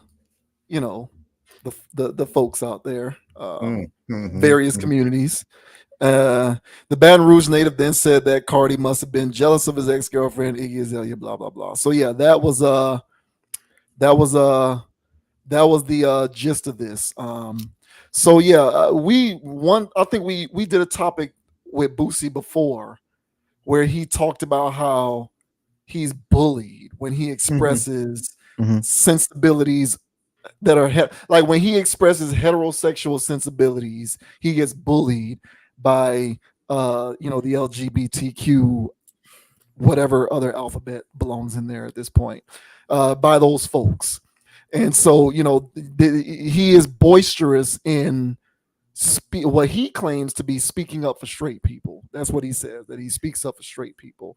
But I think right now he's kind of getting roasted for this, not by everybody, but definitely by advocates for those who would look at these comments as problematic. Do you agree with Boosie on this one, or do you think that he needs to take a chill pill to tone it back a little bit? Yeah, you need to dial it back some. Listen, I mean, yeah, he was going on and on about it. I would just cut it shorter, for his sake, because you do look a little crazy talking about a man wearing a thong for 10 minutes. But no, I mean that's what's happening. This is where we're at. So yeah, man, Playboy Cardi, you know what I'm saying? He's got the streets on lock, man. The young people love this dude. And it's it's the phenomenon that we're witnessing. Painting nails, exotic piercings. We just saw IDK with an exotic piercing on his face. Now wearing thongs. Uh, you know, I'm over the ambiguous stuff, the zesty behavior, the straight lyrics, the quasi gay lyrics. I'm just over all the ambiguity, that the Young Thug energy that's going on out there right now. I think it's confusing our youth, and I think that our young people are thinking that this is acceptable behavior. I already know there's a young man that's being raised the right way, but is a Playboy Cardi fan. And he wants to, or already has painted his nails and wants to wear a thong. He wants to be a badass, and he wants to sag his pants so everybody in school can see it. I think we're already there. And that's the part about this that I'm not cool with. And I'm pretty sure that's not what Boosie's cool with. I don't think he really cares so much so about what he is doing as an individual, more so than what the impact that this type of behavior has on his horde of followers. And as I mentioned, man, because I think he dropped the project either late last year or early this year. And all his fans are just going bananas over it. They love it. I tried listening to it. I get it, but I don't. He's got good marketing, whatever his people are. So it works. So we're not going to see the end of this. This behavior is going to spread. So yeah. Because look, yeah, my bad. Goddamn, no Diddy. All right. So but at the same time, man, because Lil Baby is catching heat because in his newest video, it looks like he's holding his two middle fingers up. And they look kind of glossy, look kind of glittery. And people calling him out. It's like, bro, you doing this too? And of course he refutes it. But the point is that this is proliferating throughout the industry. This seems to be the new wave. If you're not doing this, you're not going to be funded. So look out, guys. We're gonna see more thongs out there, unfortunately. When I saw this, I wasn't even shocked. When I saw the image of him with that, I wasn't even shocked. I already seen enough from this dude to know that he would do something like that. When I saw it though, I was just hoping that everybody knows that this is just an act. Even though he really feels that way, but it's just like, come on, man, this is part of his shtick to be as radical as he can, be as gay as he can while still being straight. It's the wildest stuff ever, man. So what are your thoughts, man, on Boosie? Do you feel as though, he crossed the line a little bit? I mean, a man can wear a thong and still be all good, right? Yeah, according to I would say according to the current tone of society, yeah. What if you're a bodybuilder? What if you're a bodybuilder and you're, a competition, and you need to wear those because they be wearing some crazy stuff in them competitions, for the stuff. I mean, that's cool, right? Or no?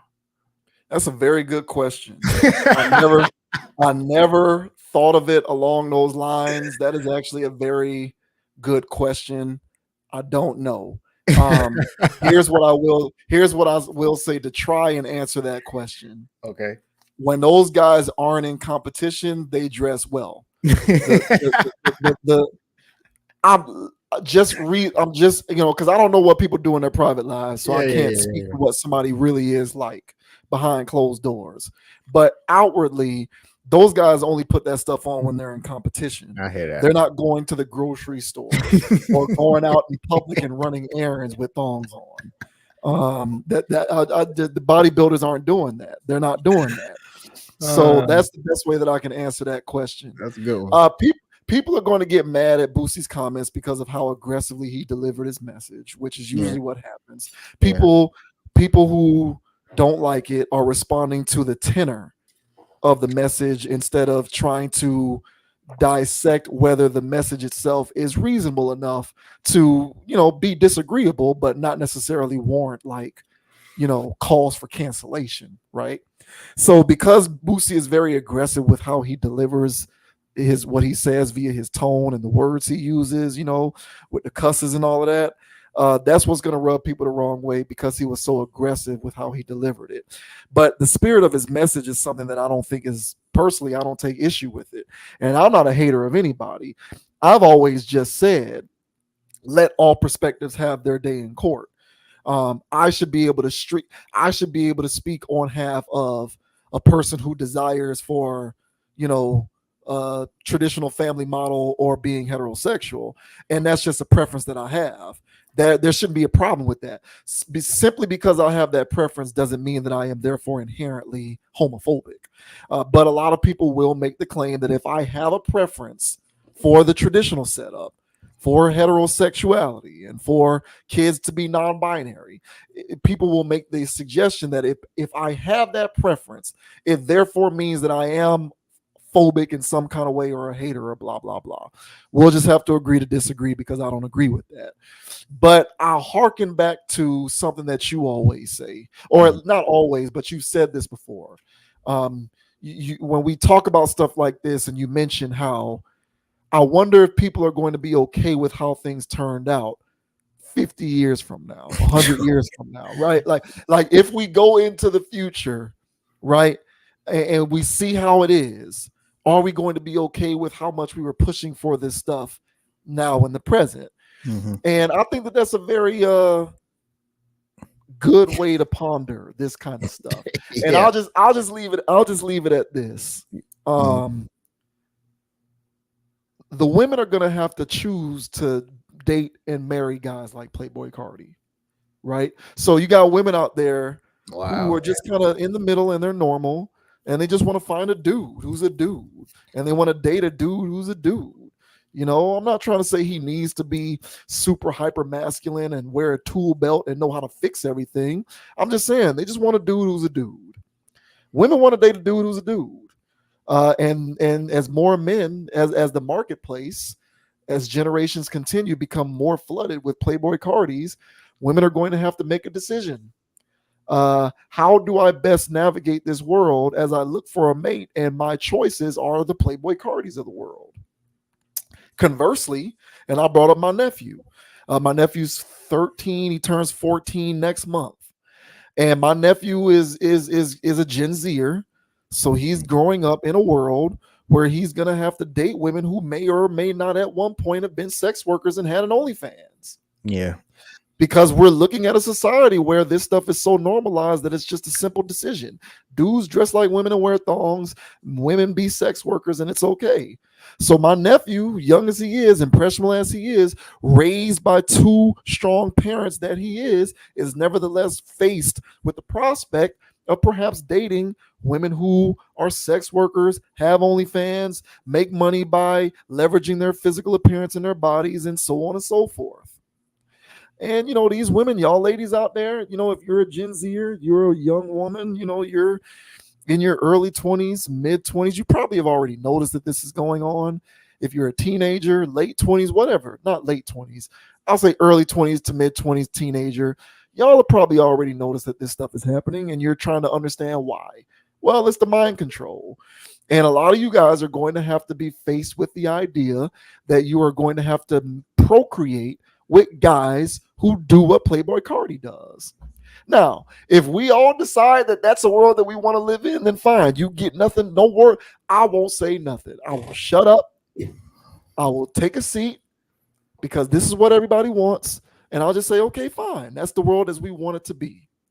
But I, like you, wonder whether 50 years from now, if we can project into the future and see what that world is going to be like in terms of its social construction, if we're still going to desire to live in such a socially anarchaic world. So that's just something to ponder.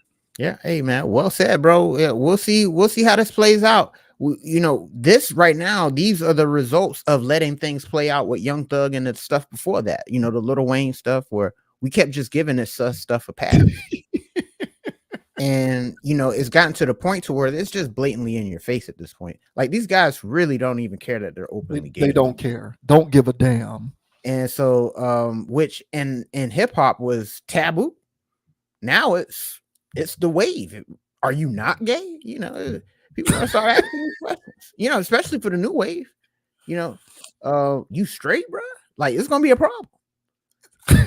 So and even what I'm saying, even NBA YoungBoy, he has his moments where he's got a whole bunch of kids, but he still got his sus moments where he's being super sassy, wearing nail polish and all this other stuff. It's like it's damn near all of them. So it's a sad state of affairs, man. A lot of estrogen in the food or something. A lot of something going on when these kids was growing up where they just didn't get enough tea or something. Making them susceptible. that's what it looks like it's on our hands because it's a generational thing. It was some funky business going on before our generation, during our generation, and slightly after. But I don't think it's anything like what's going on right now, where it's just free love, open everything, man. And eventually, bro, it's gonna get to the point where the majority of people are going to be on some pansexual stuff, bro. Yeah, for sure. We were talking about polyamorous, bro. That's going to be like baseline. And that's going to be still like polyamorous heterosexual people. That's going to be like the thing. The thing that normal people, air quote, want to be involved in. Then it's just gonna be rest pansexuals, man. Wayne Brady in it, doing whatever, you know what I'm saying? And life's a party. I think that's what we're getting at, man. And Boosie's calling it out. He's part of the old guard. We're part of the old guard. We're seeing it. And look, man, I don't have a problem with people doing it in their spare time, but there's more to life than sex. So if you're doing that, fine, but go do something else productive. So I don't care what else, whatever. Just go be productive in life and add to society. If you choose to do that. But if everything's all about rainbows and what we can just help rainbows and all this other stuff, it's like that's not going to help society. So then I'm going to have a problem. Yeah, because there's more things important in life than advocating for a sexual preference. So, hey man, it be that way, bro. I agree, man. Shouts out to the big homie Marcus Dudley is on the chat. Y'all don't rock that Gangstalicious from the Boondocks, homies over hoes. Nah, bro. Hey, bro, I ain't gonna lie, bro. When I first heard that, bro, I bust out laughing, man. When it's do the homemade, and it's like that's how they do it though. Yeah. These ambiguous bars.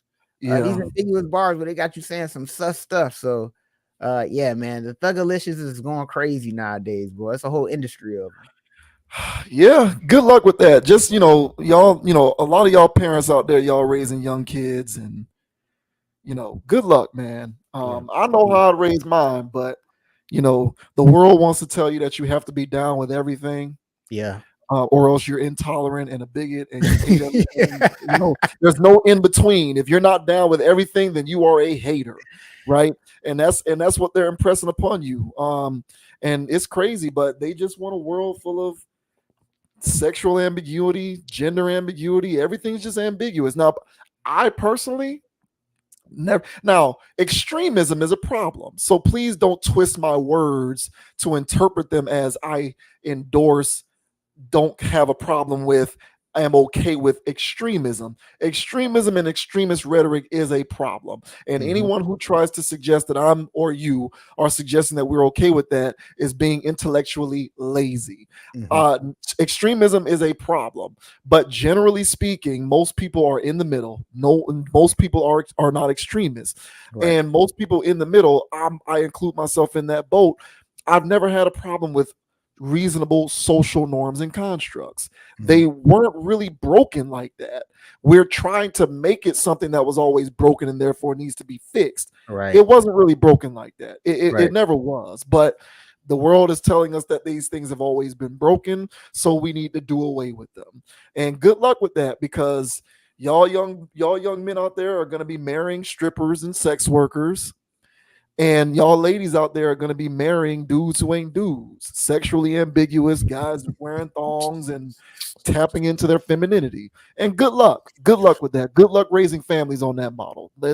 Get back to me and tell me how that goes. For real.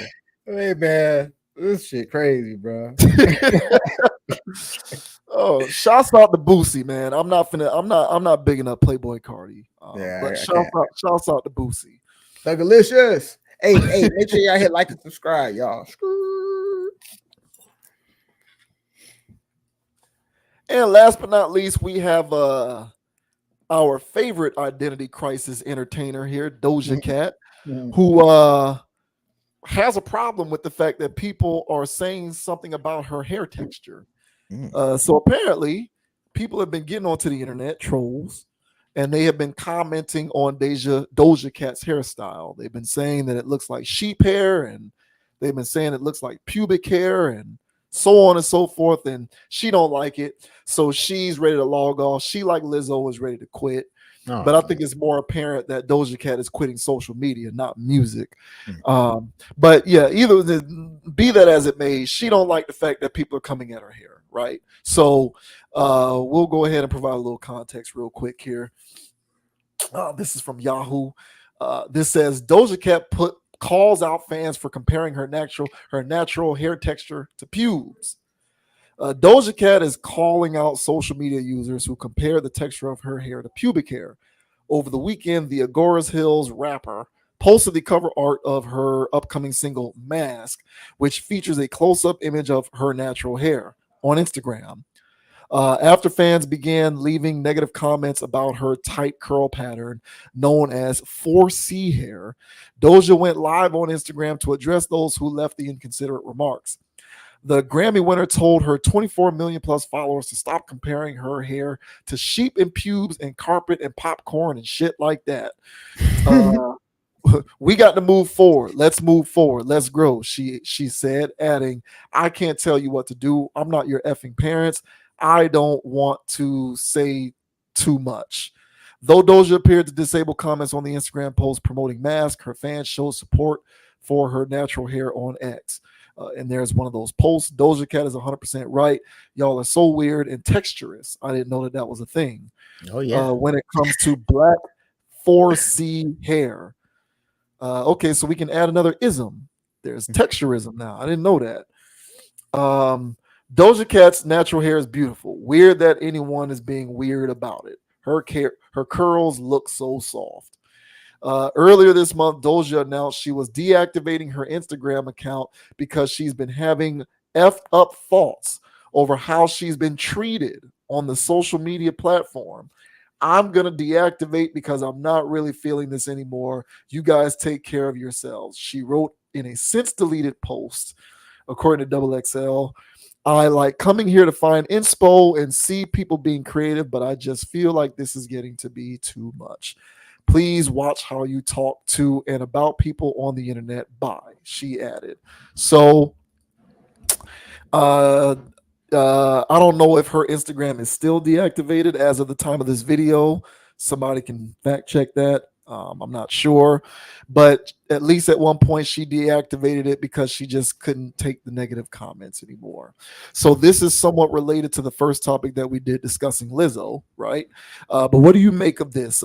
People coming at her for her hair texture, and she's just in a dark place and can't handle it, doesn't want to take it, and she doesn't like it. Yeah, it's kind of crazy. My first hearing of Doja Cat, she's another person where I've heard of her before I heard of her music. I still don't think I even heard a song of hers. But she's a person that I came across because of the stuff that she would do that's kind of like racially charged.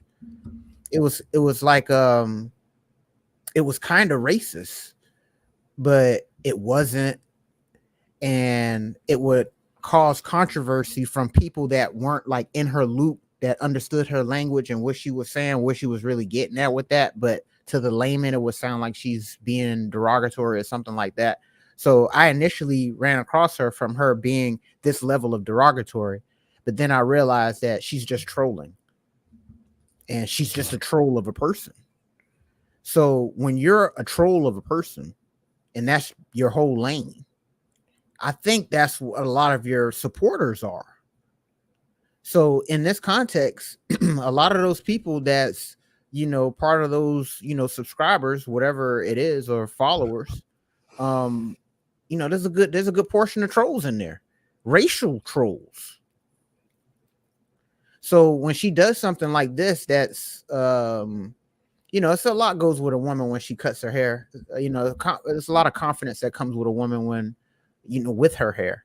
So when a woman cuts her hair short, even if she does it on purpose or something like that, I think it's a little self-conscious thing going on with that. And women like to be, told that they look good anyway. So I think there's already probably a degree of self-consciousness going on with it. So for her to hear from her fans, these things that seemed racially insensitive, yeah, I'm surprised she's surprised by this, because again, I thought that she knew that this was part of what she attracted in the first place from her fans. I think a lot of her fans are fans of her more than her music, and they like what she does as a person and the shticks that she does. So they just look at her as a person to interact with that so happens to be an artist.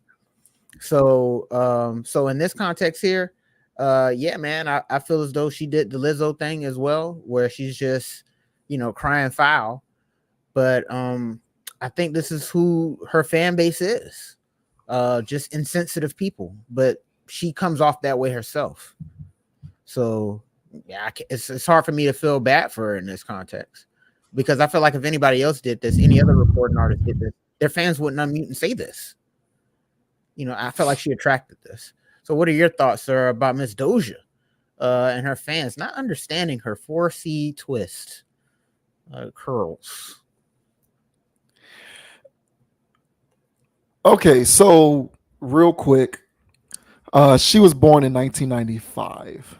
Oh, she's 28 years old. She was born in 1995, right? The internet pretty much became widely distributed.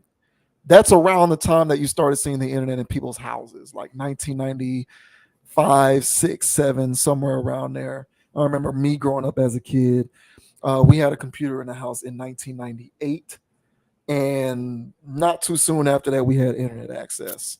So she's never lived in a world in which the internet doesn't exist. I have. I was born in 1986. So the first 10 years of my life, there was no internet. Furthermore, the first 18 years of my life, there was no social media. She's only known a world devoid of social media for like 10 years. So I bring that up to say these individuals, and this relates very much to Lizzo, these individuals who have grown up in a world in which their narcissistic tendencies have been rewarded by adulation and comments and likes and followers, do not know how to strike a healthy balance between existing with the internet and knowing how to like get away from it and not allow the negative aspects of it to mess with you mentally. It's no different than Lizzo, in my opinion. It's the same thing. You cannot be on social media all the time, leveraging your brand and your persona and doing all of these communications that you do and doing all the trolling that you do. You cannot do that and then and accept all the good that comes along with that, all the attention that you get, the additional. She has 24. That's a lot of followers on Instagram. 24 million. 24 million.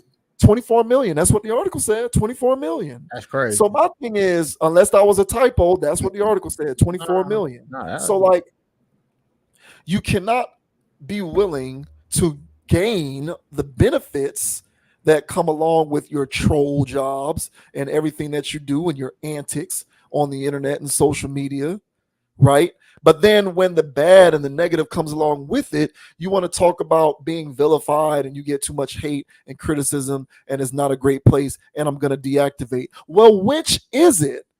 Because not everybody feels the same about Instagram that you do. Right. There's people who are very popular and famous, who are celebrities, who are in the entertainment industry, who are on social media, and they don't feel alienated by it the way that you do. So, what is it that you're doing, Doja Cat, that's so different that these other people aren't doing to where they can coexist with this stuff? Their age and generation notwithstanding. This to me is a Doja Cat problem. Yeah. Very similar to the way Lizzo's issue is a Lizzo problem. Mhm. Don't project that on the rest of the world. Mhm. This is more no accountability, having, complaining nonsense, as far as I can tell. Like, Mhm. I don't know any other way to slice this. Mhm. These people need to stop bitching. Okay. If you are going to benefit from this stuff, understand how to take what comes with that. If you cannot handle the downside, switch up your strategy or get off entirely. But you don't get to have it both ways. Life is not rainbows and unicorns. Yep. There is no such thing as fair. Yep. It doesn't exist. So the very same thing that got you those 24 million followers, which gets you endorsements and gets your music out and increases your streaming numbers and gets you more money through the music industry, is the very same thing that's getting you the negative stuff that you don't like. It's the same ecosystem. Mhm. It's the same thing. But she doesn't get that because she's a narcissist who doesn't understand accountability. She doesn't understand it. To her, it's like, why can't I have everything good and nothing bad? I thought the world was perfect. That's what my generation has impressed upon me. I Mhm. get everything I want and I don't have to sacrifice or concede anything. So, I bring this, I'm glad we like when we broach this kind of stuff on this channel. It isn't necessarily that we're trying to flame these people necessarily, but there's a lesson to be had in a lot of this stuff. Mhm. Paradigm shifts, understanding how to have balance in life, as you like to say, being on your square. Like, you have to be able to recognize some of these values. And when you do, they can take you a long way. You don't have to be burdened by social media if you don't want to be. All right. That isn't a reality that you have to live. If it is, it's because you're inviting that. And she's inviting it. Plain and simple. So her and Lizzo need to both enroll in the same therapy session. Yep. They got the bread. They Hey, need to Take hire Azalea Banks with them. yeah, her like Doja Cat, Lizzo, Azalea Banks, Tyrese, Meek Mill, they all need to go to the same celebrity therapist Agreed. who can help them work through their perceived mental health challenges. Hopefully that individual can show them that they are their own worst enemy and they created all of these problems that they have. Mm-hmm. So, maybe there's a group rate that they can pay, because she can afford it. But I'm pretty sure at the end of the day, she'll cry me a river, but she ain't gonna want to give up those 24 million followers. I know that much. Oh, hell no. Hey man, and y'all can hit me up. Lizzo, Doja Cat, Azalea Banks, Meek Mill, you can't hit me up. Tyrese, stay over there, bruh. But Azalea Banks, Lizzo, and Doja Cat, y'all hit me up. And we'll talk numbers. We can have a group therapy session, get you ladies cleaned up and back on the streets in no time. Meek Mill, you can go to hell, man. He's another one, boy. Golly. Yeah, for sure, man. And last thing that I'll say about Doja Cat real quick is whoever these trolls are who are saying something about her hair, because I don't live on Instagram, so I don't know what people are saying. Right. But I'll take her at her word that people are coming from her hard when it comes to the hair thing. Mm-hmm. I wonder if people would be coming for her as hard if this was not a recent transformation, because when Doja Cat first came out, she was looking no different than the rest of these box rappers and Kim Kardashian wannabe lookalikes with the pink weave and the long hair, and she was looking the same. One of her album colors is her with the long blonde weave. Mm-hmm. So it's like this, it's this 180 in which she's transitioned from doing that to now doing this. Maybe that's what has people so jarred. I don't know. Yeah, but at the end of the day, we are if we're in any sort of mental prison, We are the wardens in our own prisons. And it is not just Doja Cat. It ain't just Lizzo and the rest of these people. It is all of us. And the ones who have self-awareness are the ones who are best equipped to get up out of it. And the ones who don't and are just drowning in their own narcissisms will be forever complaining on the same internet that they use to benefit from. Yep. 1,000, bro. Hey, man. Yeah. Well said, man. And this was kind of comprehensive, bro, especially with the Lizzo and this one. It should help articulate the point that I'm pretty sure people kind of already knew, but if this is new to some, man, yeah, man, take a look in the mirror, man, when it comes to, the energy that's getting put out there. And then, if it comes back, don't be shocked. And if you don't like that energy, switch it up. Yeah. And so these ladies need to switch it up. If they don't like what they're seeing, because clearly they're not. That's what I'm saying. It don't matter how much you making, how much you earning, how many people know you get stuff for free, all this notoriety, all this, none of that matters when you ain't solid as a person. And when those lights turn off, you comfortable with yourself. These people aren't comfortable. And the only reason why this bothers us because she's not comfortable with herself. The only reason why it bothers Lizzo because she ain't comfortable. So all that I'm positive, it don't sound like it. So yeah, man. So yeah, man. These are good examples, man. Get out of that echo chamber, Miss Doja Cat, and yeah, take some time off of social media because it don't run nothing but you're crazy. Yeah. You know what I'm saying? Right. Yeah. All the way facts. Yo. Good stuff, man. Great stream tonight, man. We are going to go ahead and conclude it. JV wins, Dogon SS, man. Conscious Approach on YouTube. Thanks so much to everybody who tuned in. Thanks to everybody on the chat.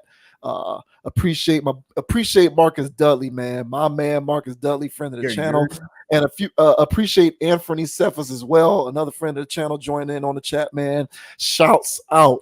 Appreciate y'all for the support, man. We do this each and every week, man. We post these videos each and every day.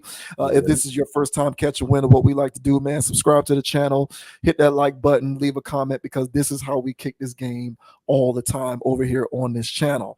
JV Wins is on Instagram at JV Wins, JVWINS.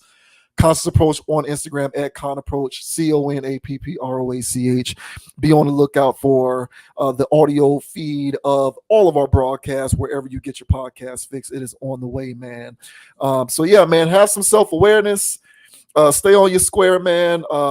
If something is affecting you, you have the ability to change it, man. Go ahead and change that. But other than that, we are going to go ahead and sign off. Go Heat, and we will catch you on the next video. Yes, sir. And the name is Dogon SS, everyone. All right. And you can find me on Instagram at Dogon_SS and on YouTube at Dogon SS. Also on TikTok. Now, I don't post no videos over there, but I do leave comments. Y'all can see those, and I'll be going hammer. So follow me over there, Dogon_SS as well. As I say on every pod, guys, don't be too high, don't be too low. Keep it calm, keep it chill, keep it player. And don't let anybody get you off your pivot. So until the next time, everyone, stay balanced. All right. And we'll catch y'all on the flip side. Skr. Let's go. Yes, sir, man. We are rocking and rolling, man. Until next time, people, we will see you on the next video. We are out. Peace. Hey, skr. Yeah.